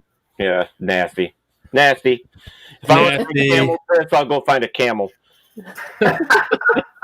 Oh, and another right turn of the and then a little drum roll. And you keep making right turns, you get back. It all circles back. Hey, Kenny, if anything bad comes my way, yes, I got my sage and my candle. On the back, well, I got them too. Oh, the Bahamut. I got mine too. Dom liked our show tonight. Dom liked our show tonight because we actually had a chaos magician on there tonight.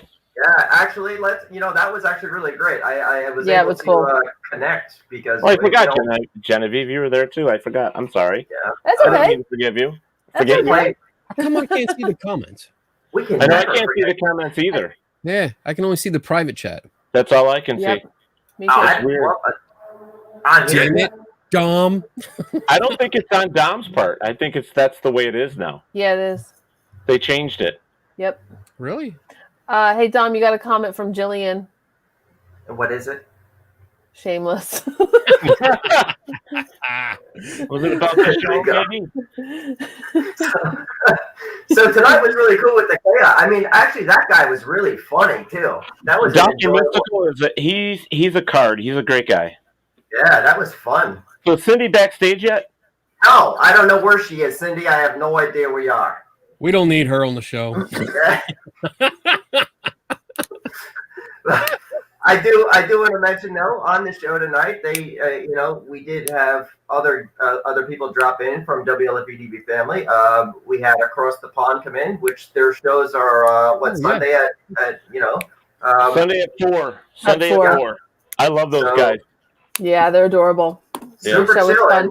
Yeah, and like I said, there's a variety for everyone to go in and check out. So many shows. Jen and I will go through a list after we're done here. As soon as Cindy gets on, we all play for a moment and talk and do a post-it note war, however you guys do it. But there's so much variety here.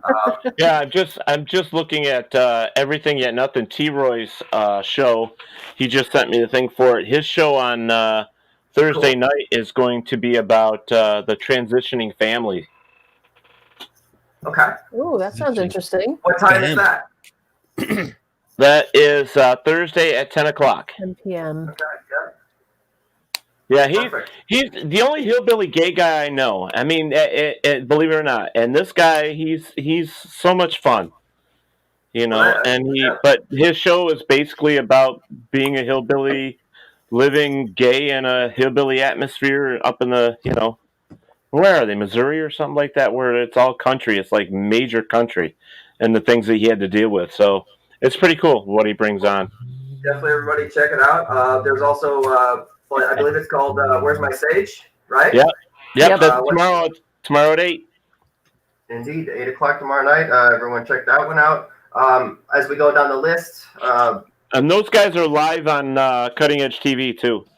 Very good. Very good.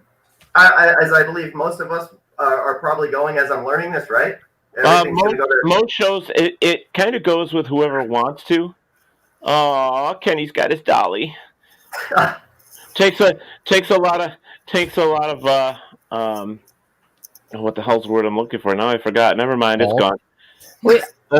Takes a lot of balls to play with dolls. A haunted doll. Doll? You were touching a haunted doll. Yeah. Nice. Ooh. Yeah. This is I got lick its face. Apparently Blinky, she's one of those that, let me see if I can get I don't like that. Kiss her. Clothes. But apparently she the last owner says that she does it just standing up, and when you look at her, she'll blink. No. So I had it up here for a while, letting viewers, watch to see if she would blink. But is it haunted? Yeah. What? Is it up for sale? Sale? No. Well, how much are you talking? I don't know. Technically, everything's for sale. Yeah, I mean, we have an intruder in the room right now. And wait, real quick, I gotta show Teddy what I have. I have a bucket of werewolf drool. Oh, that's awesome. Totally. You must have been scraping it off my pillow. Like a creep. Such a creep. Hi guys. Sorry I'm late. Hey. What's happening? Not much. What's happening with you guys? We're just, doing my psychic impression. I know. I gotta get I gotta get them. Hang on. Let me find them. Let me get them. Oh my goodness. Oh, here we go. Here we go. Wonder Woman. Ba-dum-ba-dum-ba-dum-bum.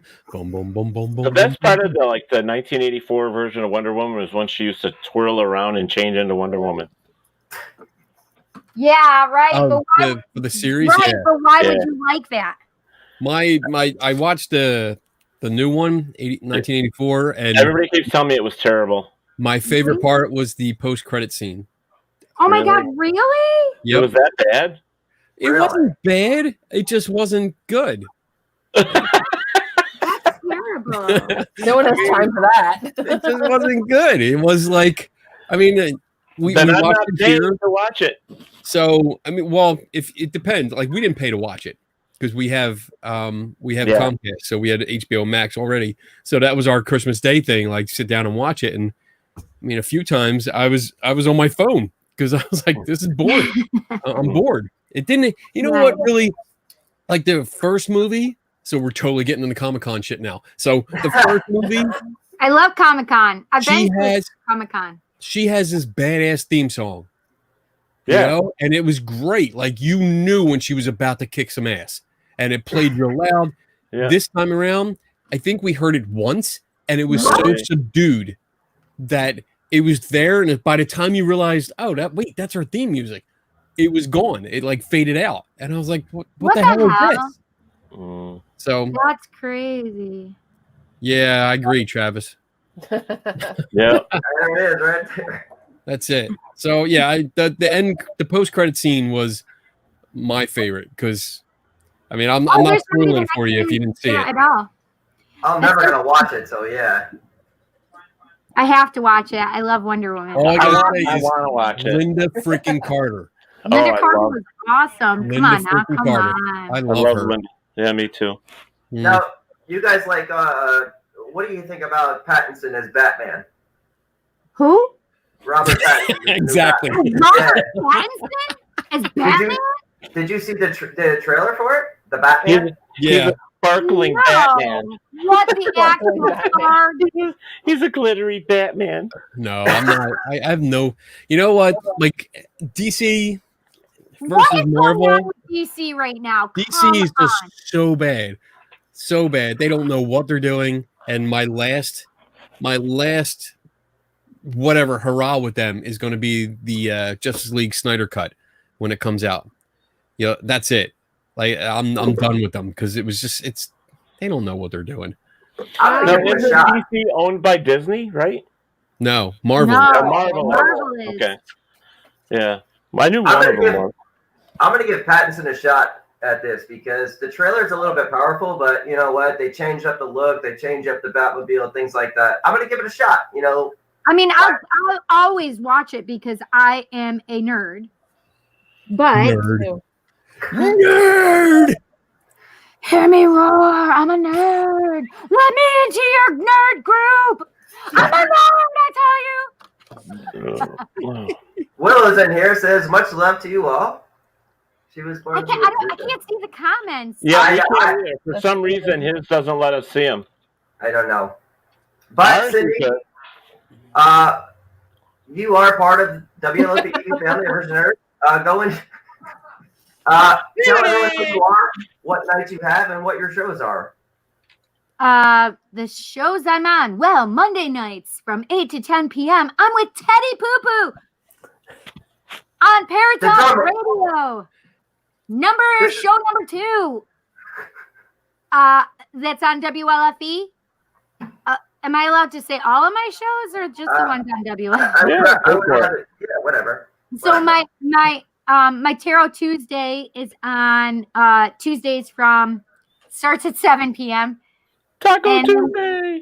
Taco Tuesday is what Teddy calls it. But I start at 7 p.m. I should end at 8:30, but sometimes sometimes it's like 4 hours. What the hell was that? Teddy, stop it.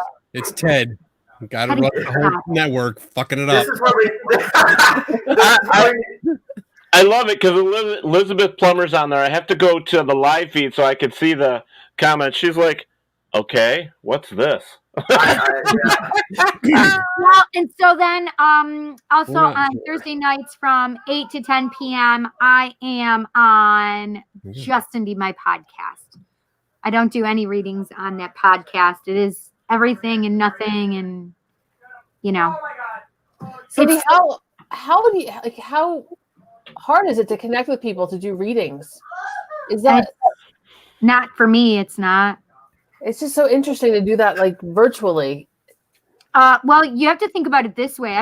Before we ever had this genre of readings and possibilities, we had things such as the phones. Yeah.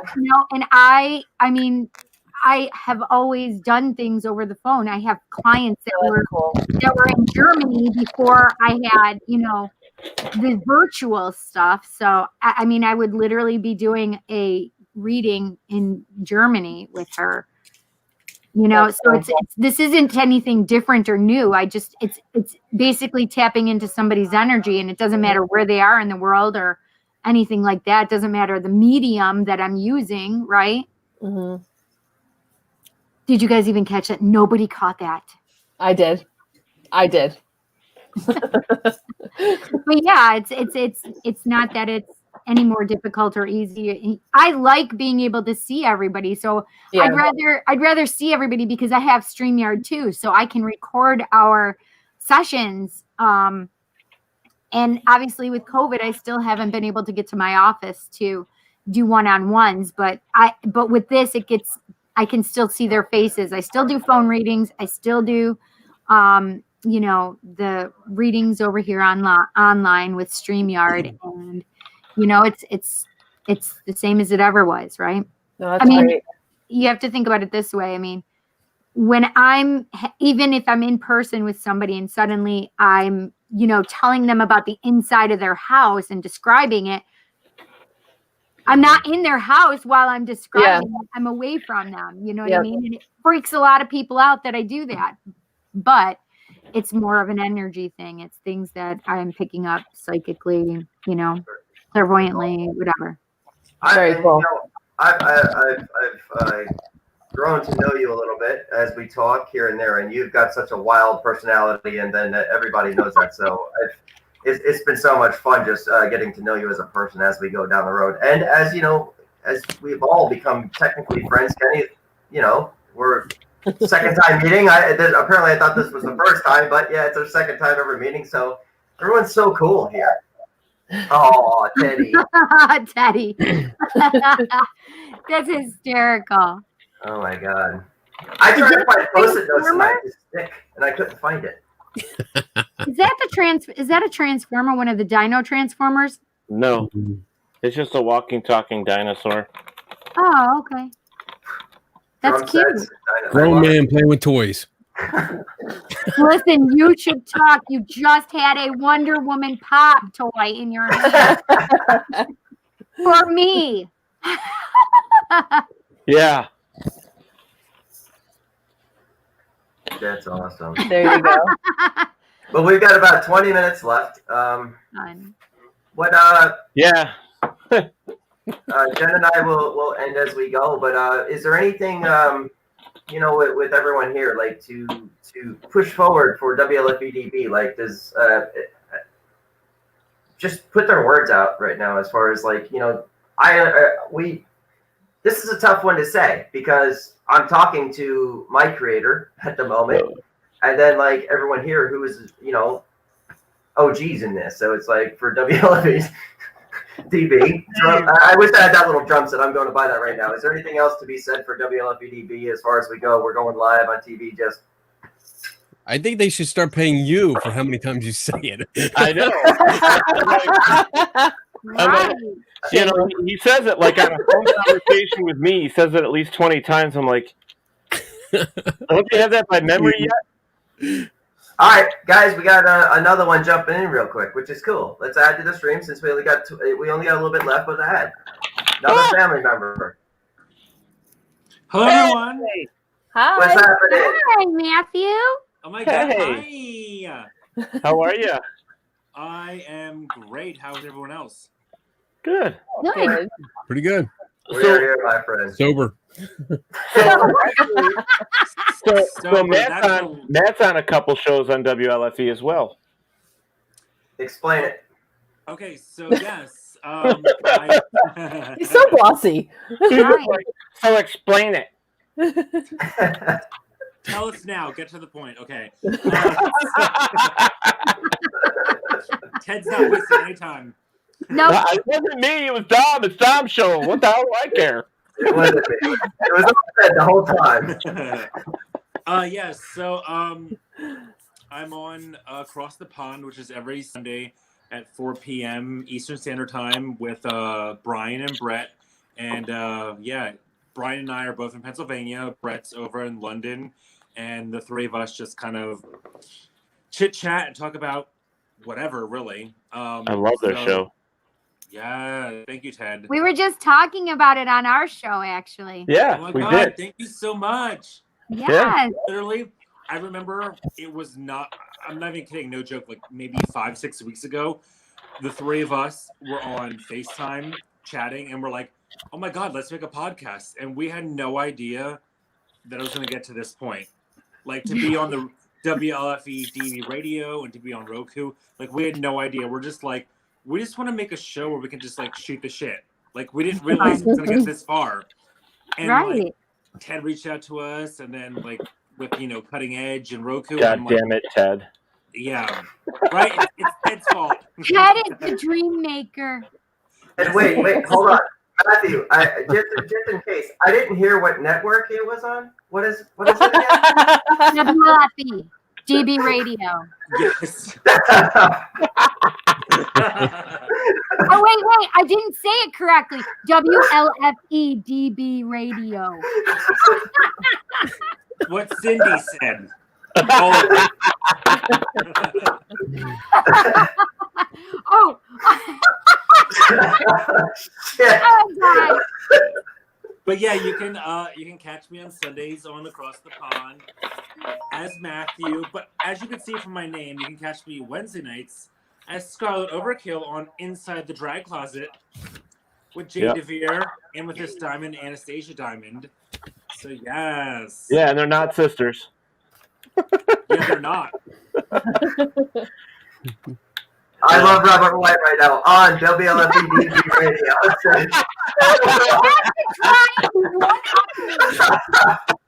Sorry, Matt. I missed the memo. I should have got Post-its. I don't have them either. I tried so hard. Anytime I know Cindy's going to be on, I come prepared. I'm friggin' hitting Dollar General in the morning. He always has to put his third eye. He does not believe in what I do, but he has to at least. Oh, thank you, Teddy.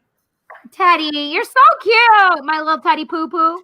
Teddy, pull it up for me. Shit, I used permanent marker on a wipe-off card. What the hell? Dum. Oh my God. Well, we are coming to an end, unfortunately. We got 10 minutes left or so. I love this show. For my show, you bastard. Yeah, closet. Let's talk about it.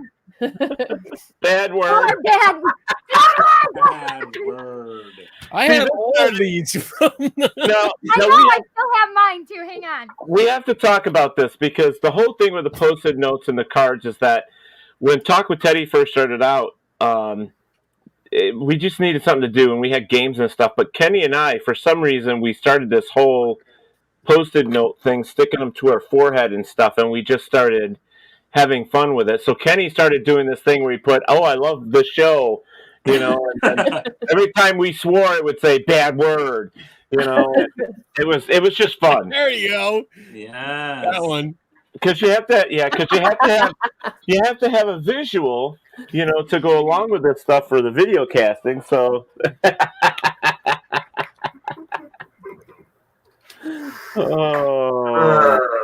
There you go. Yes,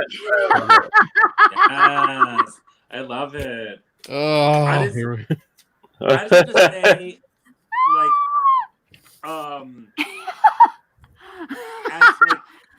I'm blocking that shiz. I'm blocking it, Kenny. No pants Monday. Can we just change this no pants every day? Pew pew pew pew. No drawers every day. Wait, let me take mine off. Oh, wait a minute. Wait, we got Matt here. I'm going to ask Matt a question. Yes. Yes. Cindy knows where I'm going with it, too. Can I ask him? Yeah, you can ask him. Matt, do you like boobs? Ooh. The reason I asked that is because all of my gay friends have always loved my boobs. Teddy was the first gay man that was like, stop putting your boobs near me. That just touched me. I mean, I've seen plenty of TV and movies and friends that are girls, so I've seen plenty of titties. But obviously, if a tit or a dick in my face, I'm gonna choose the dick. Sorry. Me too. All the time. Yeah, always. But here's the thing: is Cindy, you say, "Oh, my gay friends love to motorboat my boobs." I'm like, they're not really gay then. I don't know if they want to motorboat your boobs. Oh my God! Every time I saw one of my guy friends, he would be like, "Okay, just bring them here." So I'm no longer worried about getting in trouble here because So it's a good thing it is truly personal advisor, and my boss is right here, and I'm just like, you know what? I don't care. We're good. Okay, sorry, I'm declothing. I mean, Cindy, I'm sure you're great and fabulous and amazing, but I'd rather have my face between a pair of balls than between boobs. Oh, Me Christ. too. Just saying. Matt, we're in agreement. We're in Just agreement. saying. Oh, by the way, Matt, you should look at Cindy's eyes. She's actually wearing eyelashes tonight. Yes, I love it. They're Lashify. Yes. I mean, they're very small. I'm used to wearing like 16 pairs of eyelashes on my face at one time. But my drag's very obnoxious, so yeah. Yes. There's that. I understand. Yeah, because Matt, you actually said that you're a clown or something. What did you call it? What do you call yourself? I am the fashionably challenged hooker clown. Oh my God. You can find Scarlett at the intersections of stupid and silly and serious and sexy. You know, I do it all. Yeah. Okay. But you know what's funny is if you watch WWE wrestling, and this is going to like kill the show, but when you watch WWE wrestling, WLFE-DB radio. Anyway, guys, no, it is WLFE-DB radio. Okay. Shut up, Mom. We know. Because I said WW. Kenny, he had to get in there too.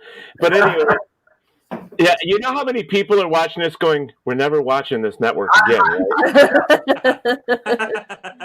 But anyways, what I was going to say is there's a wrestler. Wait, make up your mind after Thursday, though. Come see mine first. Okay. So on WWE, there's a wrestler on there. Yeah.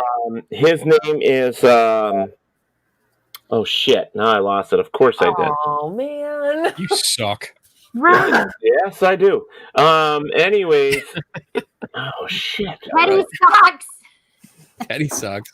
I know The Miz is his name. And if you look at Matthew's face and then look at the Miz, they almost look like they're related. He was from the world. I noticed it the other night. I'm scared. Yeah.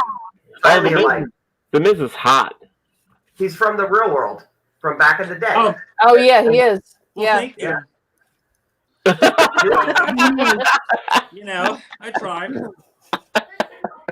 We gotta get the Miz on the show now somehow. Yeah. I mean. Oh, he is really super cute. Oh my gosh. Thank you. I can see that. I can see the resemblance. Yes. I mean, see? there's some Botox and filler in here, but don't worry about that. Listen, for real. I love it. WLFE-DB radio WrestleThon. That is the shit right there. Hey, listen, you're much too young to be putting that kind of shit in your face. Okay, I'm just saying. Thanks, Kenny. It's all up in here. It is. I'm sorry. That whole nose ring, man. I gotta ask. That just does that bother you? Do you know it's there? No, I mean I mean, he put it there. Yeah, exactly. Should know it's there. Kenny, you're gonna go into timeout here, Kenny. Yeah. Come at me, bro. I mean, I'm 15, I'm still 21. That's the point. Wait, say that again, Matthew. I said I want to be 50 and still look 21. That's what I'm going for. So. Well, 50 next year for me, but I don't have any Botox or none of that shiznit. Yes. Okay. Come on. Okay. Well, I'm turning the old big 5'4" here in less than a month. Yes. People are old. That's right. Talk about it. Hey, that week of the 15th, we are celebrating my birthday on every show. You're so crazy. Yes. I'm down. Well, the thing is we're supposed to go down to inside the drag closet. We're supposed to go down and have these queens make us up and drag some night. Yes. Oh my God, I want to come. Kenny started the whole thing. I did. I totally did. Kenny is He's gonna bitch out. It's supposed to be for charity. As long as you do it for charity, I'm totally game. Yeah, me too. I think I'll Did he say totally gay or game? What did he say? It's perception. It's what you heard. We talked about perception earlier. So Dom, we have to get you to get dressed and drag too. Yes, all of you. Boo will do it. No, all the guys. Come on, Are we talking about Boo Radley? Who are we talking about? Money. So Matthew. Oh, Boo, got it. Matthew, you have to find a charity that we're doing this for. Okay, one, I will do that, but two, I will only do that if y'all agree to it. Because Dom, we're friends on Facebook now. You've seen my drag. Like, sure. I want to put you all up in drag. Like, I just want to see all you men up in drag. Yes. Yeah. I would do it for charity. We're gonna put the wigs on, the heels. You're gonna go all out, and we're gonna raise What is his name? Mac Daddy? Is that what his name is on Instagram? The entire. We're gonna glam these bitches up with their beard and mustache and their whatever, and yes. That entire company I have in the world. I think Anastasia is doing me. Yeah. Oh. Wait, is she doing you as in makeup or doing you? Right. Well, I'll let you know after we're done.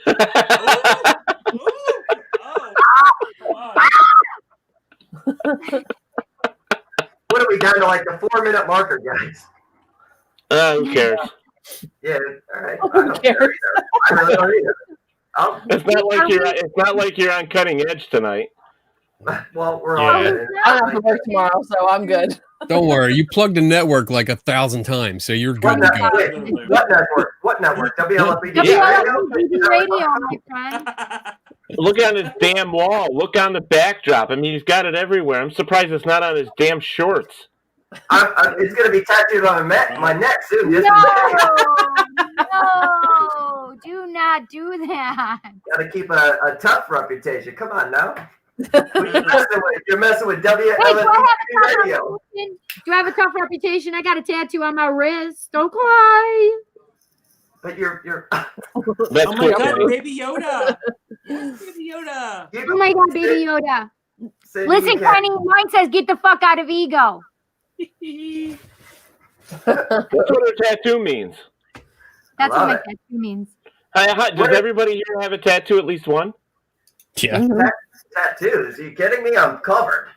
7. Well, I know you do. 1, 2, 3. I have. Matt, do you have one? Matt doesn't have any? Oh, you have 10. Yeah. Nice. You know what we're going to have to do is we're going to have to set all of us up with my nephew, with Tony, and have him do like a WLFE night and everybody get tattoos. Oh my God, yeah. I'm down for that. Yeah, we have to do it in Pennsylvania because it's closer for him if we go to Pennsylvania. I'm down. I live in Pennsylvania. Because he's in I'm in New Jersey. Or Boston. Where the hell is Tony? I can't remember. I think he's in Boston. He's in Maryland. Oh, Maryland. Baltimore. Yeah, Baltimore, he's in Baltimore, Maryland. Oh, that's so Pennsylvania's closer. Mm-hmm. Down for that. Which network? Thanks, Robert. That's right, Robert. You know, that guy lives in freaking Australia and he knows more about our show than we do. Literally. So the next tattoo I want to get a werewolf on my paw or my hand. You're not allowed. Yeah, you gotta get the Teddy first. Even I know that. Teddy, other people are allowed to have a werewolf. Weirdly enough, before meeting Ted, okay, cool. Yes. My nickname is Wolf, so I want it right on I want a ferocious beast on my hand right here. Shit, I'll show you a wolf. And then I'll show you a ferocious beast. And then, weirdly enough, you guys were talking with your guests, and I went sigils. I went sigils tattooed all over my forearm, all the sigils everywhere. Yeah. That's cool. I have on my right arm. I have a bird tattoo that I got with a friend of mine. Well, we were friends in high school, but she ended up going down a dark path with drugs, and I'm not into that. So anywho, but I had the bird there, so I don't want to get rid of it, but I want to incorporate it into like a half sleeve or either full sleeve of like some kind of like Amazon jungle kind of theme with elephants and all stuff. Yeah. Yeah, that's awesome. Hey, Cindy, Matt is a vegan. Did you know that? Oh, Matt's a vegan. Very nice. Listen, I cannot stop with the meat. I really enjoy meat so much. Me too. However, I'm keto though. He's like, how do I exit? I gotta go. I'm with you, Matt. I'm vegetarian, mostly, almost vegan. Almost vegan. Yes. I can't do it. I can't do it. I like eggs too much. I live a full vegan and cruelty-free life, so like my lifestyle not only includes like what I eat, but it includes what I use. So like I'm talking like toothpaste, shampoo. Yes. Like none of it's tested on animals. And perfect. Yeah, I mean, like, could you imagine you're like sitting there looking at your dog or pet, if you have a pet, and then thinking like, oh my God, you could be dead tomorrow because I could test on you for your shampoo. Like, I just don't agree with it. I just think it's awesome. I agree with you. Well, see, you can be thankful, Matthew, because the rest of us in 2055 will be glowing green. Yeah, basically. I'm Nelly. Yeah, that's crazy. You're so silly. It's just nice. Yes. Cindy likes her meat. Cindy likes her meat. Another right turn. And Matthew, I want to say thank you for coming out here and joining us here because you're none of the other ones have done it. So I'm happy that you're starting to. None of the other ones what, Teddy? Well, no, meaning the rest of the drag queen and the I want everybody to feel like they're family. So we all need to do it. And I don't know. I get what you're getting at with this, and it's like I said, with what I'm doing, what I said earlier in the back chat. Don't say WLFE-DB radio again. I didn't hear what you said. What was that station? Nothing. So no, but I feel very comfortable within the variety of all the different personalities, everyone getting along, learning each other, and then doing more of this in the future because this is a good time. I'm having a great time. It's one of these things where it's like a bunch of people in the world that we're not in the same area. I'm laughing. I'm watching Kenny's face. Hey, we need to bullshit. Kenny's gonna make a pretty bitch over there. I'm like looking at him. You see, Kenny's gonna make a pretty bitch. Kenny reminds me of the eagle off of the Muppets. Wow.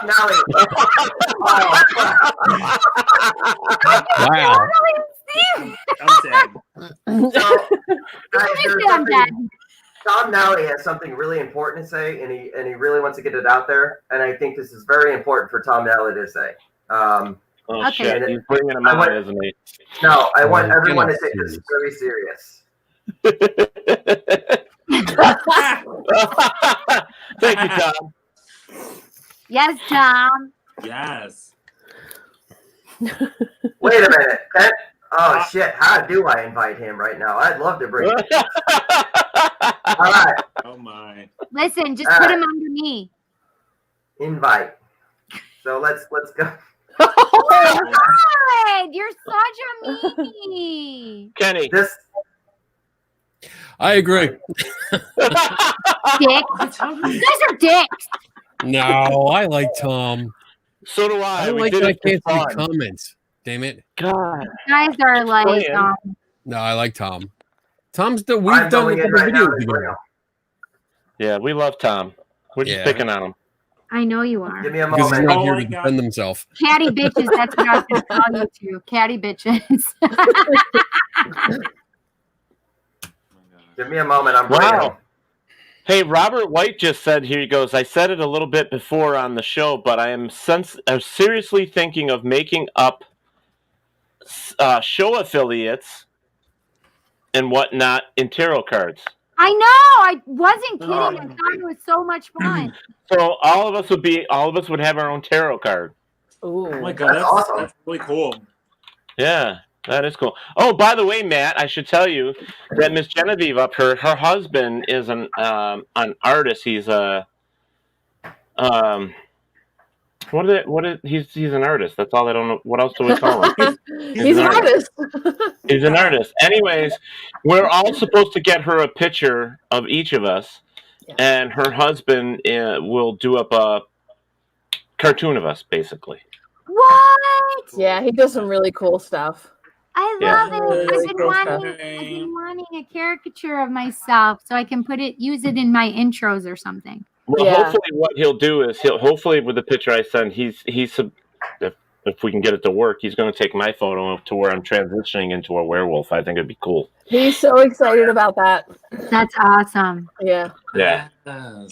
I love that. Come on. I need some more caricatures for Scarlet Overkill merch. Come on, yes. Yeah. Scarlet is gorgeous. So what are we going to turn you into? You got to turn you into another character. A fairy? Well, anything but it. I'm already it. So obviously anything but that. That's odd. God, I love it. Pretty then if you're. Oh, you can be pretty and gruesome at the same time. Absolutely. That's like my favorite thing. No. Ed does that all the time. No. I'm a pretty clown. No. Pretty and disturbing. That's like my thing. Listen, that's Scarlett's drag. Like she's very like pretty and like feeling herself, but like she's also like silly and. You play feeling yourself? I am feeling myself right now. You just can't see my other hand. So you can't see any of mine. Mine are under the table. Yeah, there's one hand under the table, one on the iPad. It's fine. It's fine, Ted. It's fine. I just lost my. All right. Teddy, can you put your camera down a little and put your face in there? I'm just saying. Yeah. Go in there. Perfect. Yeah, Teddy, we want to know what your hands are doing underneath the table. So, they're above the table, both hands. Okay. Pocket ball. Watch it, Kenny. That would assume that he's got some pretty big balls. Hey, Tom's here. Hi. Oh yeah, now we'll talk nice about Tom now that he's here. Shut up. I'm not. Hold on a second. I'm going to get Robert White here too. I just feel like so here's our family. WLFE-DB radio. Oh my goodness. What was the station? WLFE-DB radio. You know what? We'll be here till Thursday. Try the veal. Anyway. WLFE-DB radio.com. Well, Robert White wants to jump in. So I'm going to invite him real quick. Jump. Oh, God. Oh, Robert's coming? I got to get out of here.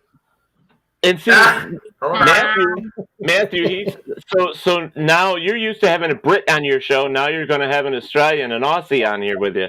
I love Robert. He comments on our stuff on Across the Pond. Yes. Does he? Yes. Yes, he does. Robert is a really nice guy. Robert is cool. I like Rob. He's a WLFE fan. He loves all of our shows, I think. He really is loyal to us. Except Kenny's. He does what to Kenny? What to me? Sitting down, you can That's never what I see asked. his waist, so something's underneath there. He's smiling half the time. So funny. All right. The invite's there, Robert. Jump in. You know what? We got to meet your husband sometime, Matthew. I've never met him. Well, we'll have him as a guest on our show Across the Pond anyway.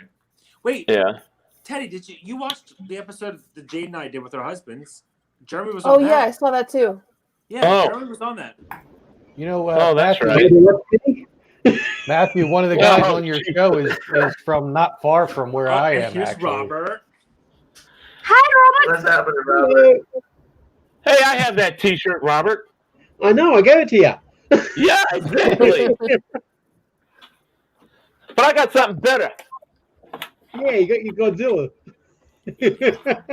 Because you're Wow. Oh, nice. Wait, put it down. Oh, it's the box. I can see it now. There it is. There it is. Yeah. TARDIS. Beautiful. Starts New Year's Day. Yep, I know. Waiting on it. So one of the guys from across the pond, Brian or Bry, I think his name is. Right. He actually lives not far from me and Kenny. He lives just outside of Philadelphia. Okay. In Bucks County. And I thought he actually looked familiar, so I started looking into him. But like, he's not somebody I know. But still, he was. It's cool to have somebody. It's cool to have somebody on the network that's like not far from us. Hey, look, I can't help it. I watched the show, and the dude looked familiar, and I was like, all right, I gotta look at it because this guy looks familiar. I don't know. That was the dude from Almost Jersey, right? Tom, you're watching Across the Pond? I watch everything, man. Just because I don't comment on everything doesn't mean I don't watch it, but I watch everything. Oh my God! Thank you so much. Listen, I feel like I'm the slacker here. Like, you guys rock. Well, because you're busy all the time. I have children. I have 3 freaking podcasts that I'm doing, and girl, it's a lot. It is a lot. I Plus, I'm a notary public. Yeah. Like, obviously, Miss Rona came and I was like, and you're not Cindy. invited to the party, so please go the fuck away. But she came anyway, and I was like, you know, before all this happened, like, my full-time job is as a drag queen. Like, I was literally doing like 3 or 4 shows a week, traveling around Pennsylvania and even out of state. Oh, wow. And that was my full-time job. And then I remember the week that lockdown happened here in Pennsylvania, I had 3 shows that week, and I had to reach out to everybody in the shows and be like, sorry. You're in PA too. I'll tell you something funny with and it sucked. Like, it was hard, like, canceling all that. And then since then, it's like, I've lost so many shows, which means so much income lost. Yeah. It's been really shitty. So, you know, to be able to do Inside the Drag Closet now across the pond and like get into the podcast world and like be able to like meet all of you and be part of this family, it's been rewarding because it means that 2020 isn't that awful after all. Like, even though it sucked, there were some good things that came out of it. So and PA sucked. You have to choose the positivity over the negativity. I'll tell you something funny about Matthew today, and this is my first time interacting with him this morning. I reached out, and I was trying to call him, and he goes, I'm on a treadmill.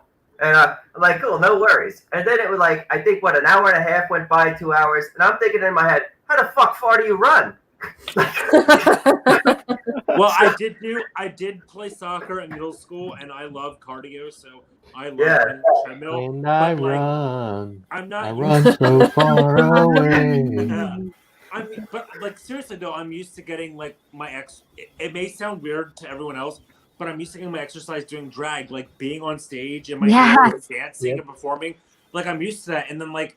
And the costume. And like all the shows canceled, and I'm stuck inside with nothing to do, and I've just been lazy. So now it's like I need to get back into shape because like I actually have a show in 2 weeks at one of the bars around here that's opening back up. So I'm like, I need to get back in shape because like I'm gonna get back in my heels. I haven't been in heels for like months. I'm gonna fucking just walking in those shoes is exercise. Yeah, it takes a lot to do. It does. What size heel? Make it fit. Heaps. So. What size heel what size heel, Matthew? I wear anywhere from a 4-inch to a 6-inch heel, depending. No, I can't do it. And you're out there. What? Hair, unless I'm on my back. Whoa! Whoa! I'm really You have to look like this. Where's the tramp stamp? Hey, I'm starting to really love the eyeliner. What's that, Robert? I said if Cindy were in the band Kiss, I'd have the heels like that. Yeah. I would be okay with the platforms that look like that. For real. With the little goldfish inside the No. Yes. Yeah, you see, Cindy, if I can wear a 7-inch heel, Cindy, so can you. Work. It's not that hard. No. You can do it. Well, when you guys have the issues with your precious feet that I have with my precious feet, then you can come back and talk to me, okay? Who says we have precious feet? Okay, well, then you have your grimy ass feet. Okay, I was being kind. Listen, don't get my inner drag queen going, okay? Because I know how to be a catty bitch, okay? Kick it to the curb, go, I mean, Cindy, if I wear like 5-inch pumps like 4 days a week and like dance in them and everything, what's your excuse? No. I would no. Listen, I love my drag queens, seriously, because I just look at you guys and girls, whatever. And I sit here and go, holy fuck, how do they do that? Like, I can't rock a 4-inch heel to save my life. It's a lot of work. It's terrifying to me. Like, this is what I'm wearing right now. Crocs with... What are those? With my okay? Yeah. God, I smell that all the way over here. Oh, that's not bad. I have nice smelling feet. I have cute feet. I have the kind of cute feet that people like to put in their mouth. Okay. Nasty ass people. My son is in the kitchen going, I'm gonna smack you. Just try it. You know, that's the funny part about doing Inside the Drag Closet, because like I sit here in like full like makeup, hair, and like I'll like stuff a bra and throw on a dress, but like literally from like the stomach down, I'm sitting here in like pajama pants. And it's like so weird because I'm used to like literally wearing. At least you're wearing pants. Like I'm used to wearing like 5 pairs of tights and like a couch stuffed in the back, so I have a big ass and heels and all that, and it's not there anymore. I'm like, what's life gonna be like when I have to go back to like sticking my dick into my ass and tucking it? What's life gonna be like? You can do that? Appetite, yep. This whole thing tonight, everything we said, it just went a friggin' U-turn. I love it. So if I'm correct here, Kenny, because I'm going back to you, Mr. Kenny, Tom Naley is involved in this drag show for charity too, isn't he? I am not. No, I never said I was involved. No, really. I'm pretty sure Drunk Tom said he was.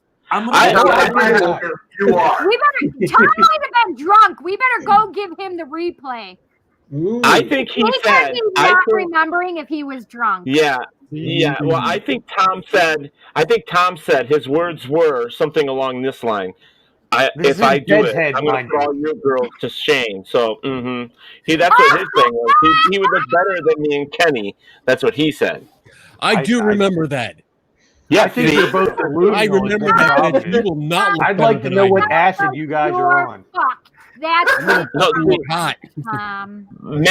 Matthew's going to do you over, all in heels and a nice dress and everything, and you are going to be. You think he's going to do me over? What the fuck? Color and some glittery eyelashes and some sparkle on that boy. I mean, just Tom, sparkles everywhere.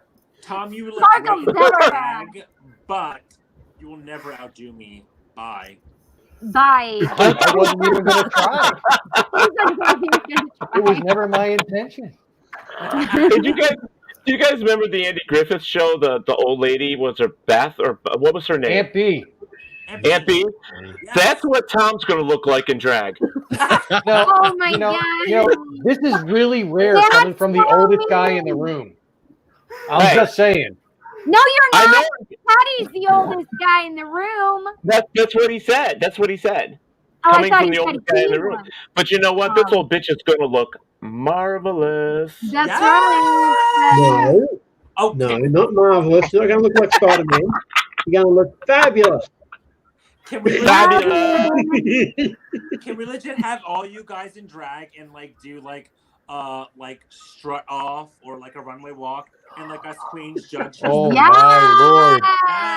Well, I think the women can do drag too because they can do the.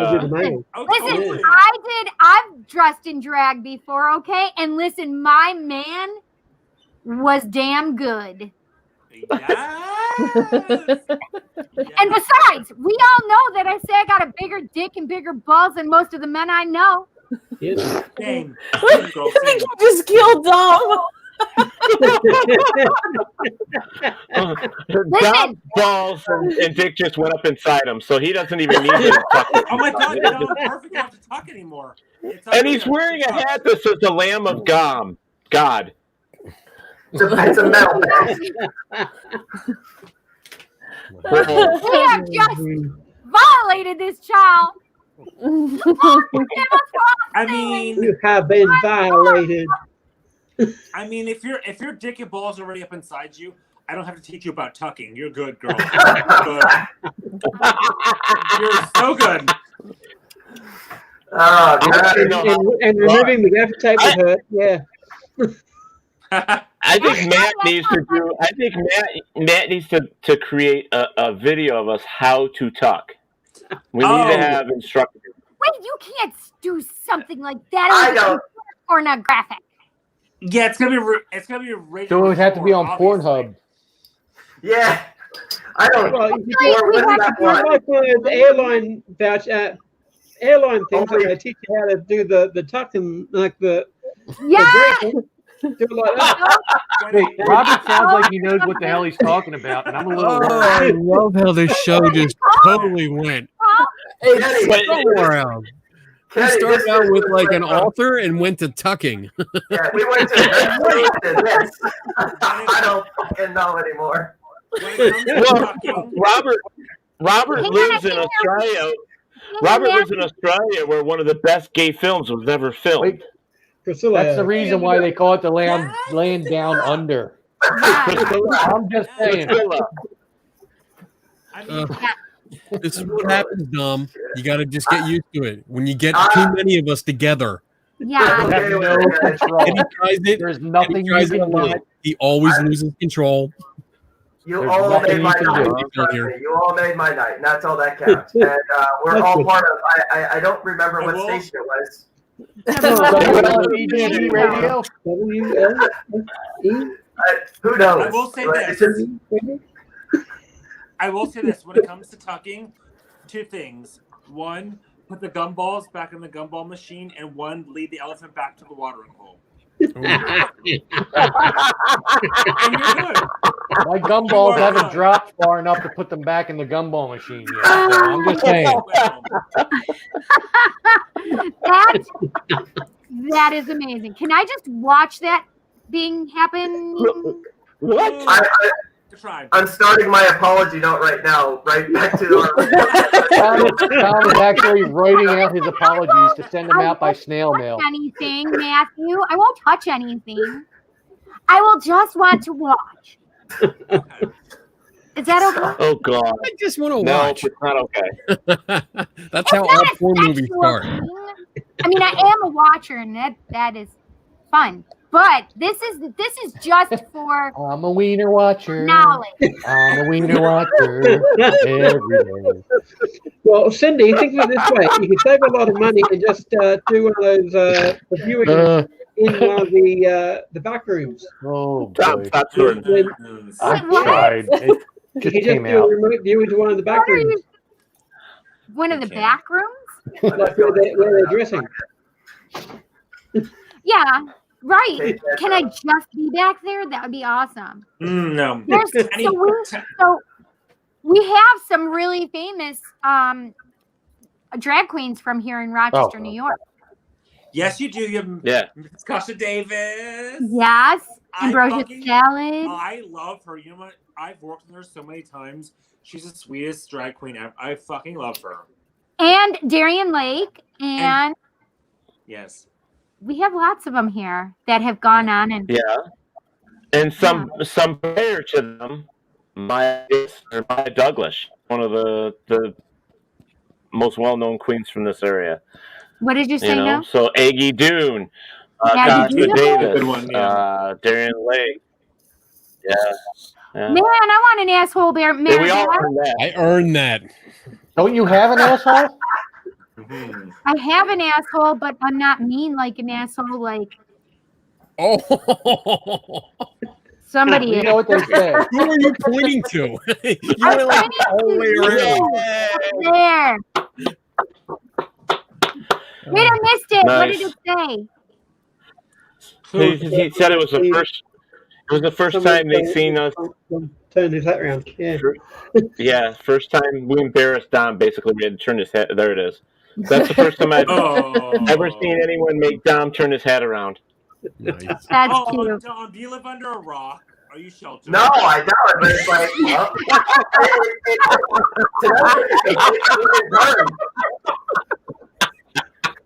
I probably I knew it. I was like, hey, I was like, it's gonna be clean all right. And then all of a sudden it's like, fuck, we just went into outer space. 3, 2, 1, take up. If you want the real family, this is going to happen. Yeah. This is exactly what it's all about.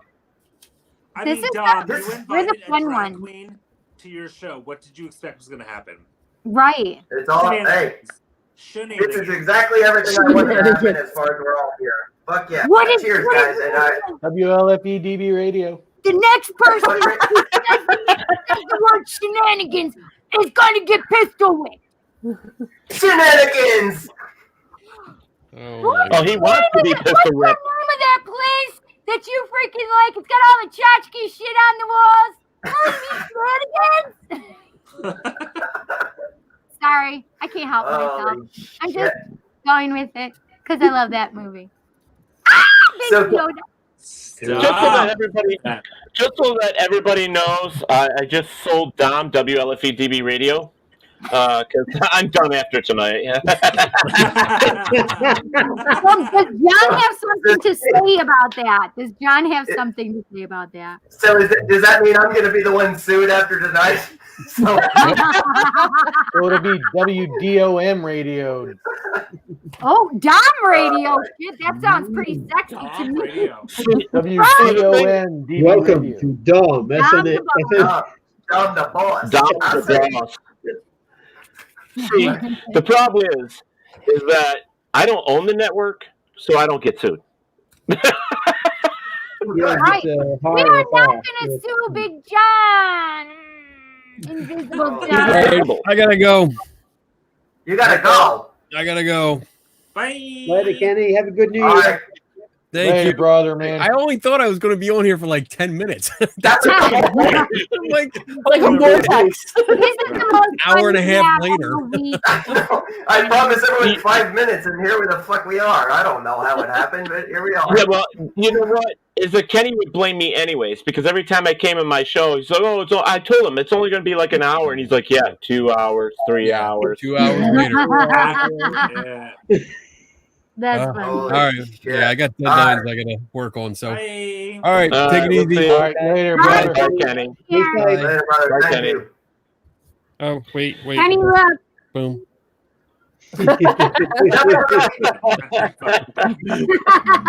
See ya. Everyone support Kenny on All right, so now that Kenny's going, no, I'm sorry.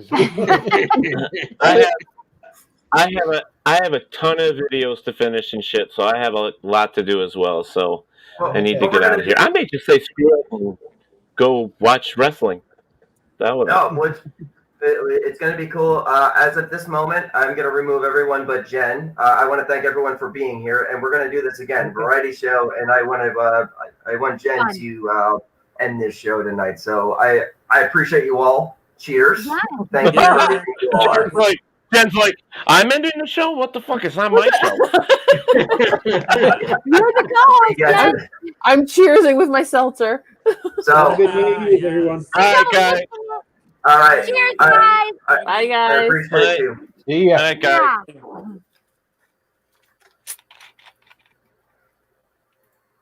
And then, holy shit, Jen. That was so much fun, though. That was great. That was one of the best times I've had. I'm going to keep that on with Tom's World. I'm going to jump back into the back screen after this, but I'm going to end this one real quick. First, I want to say this, and I said I was going to do this for you. I'm going to give you DJ. And you know my style. Yeah, Tom, stay there. We'll jump in the bathroom because I'm no longer host of Real Talk with Dom right now. I'm coming to you as a friend. So, with the dark shades, we talk. Jen, you have brought so many people together within the haunted happy hour, the ghost tours. In a time where nobody could be together, you've made a lot of people come together and give people to look forward to something on a bi-weekly Thursday. Now you get to do it again on a what night? Tuesday night, 7 p.m. For what? WLFE-DB, the Creepy Parlor. Indeed. So here, Jen,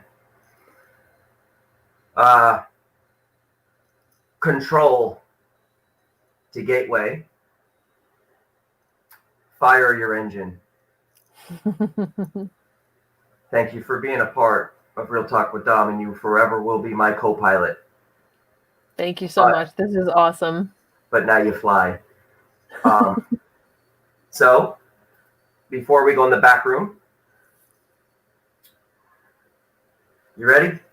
I'm ready. Hey, Jen. Hey, Dom. Cheers. Cheers.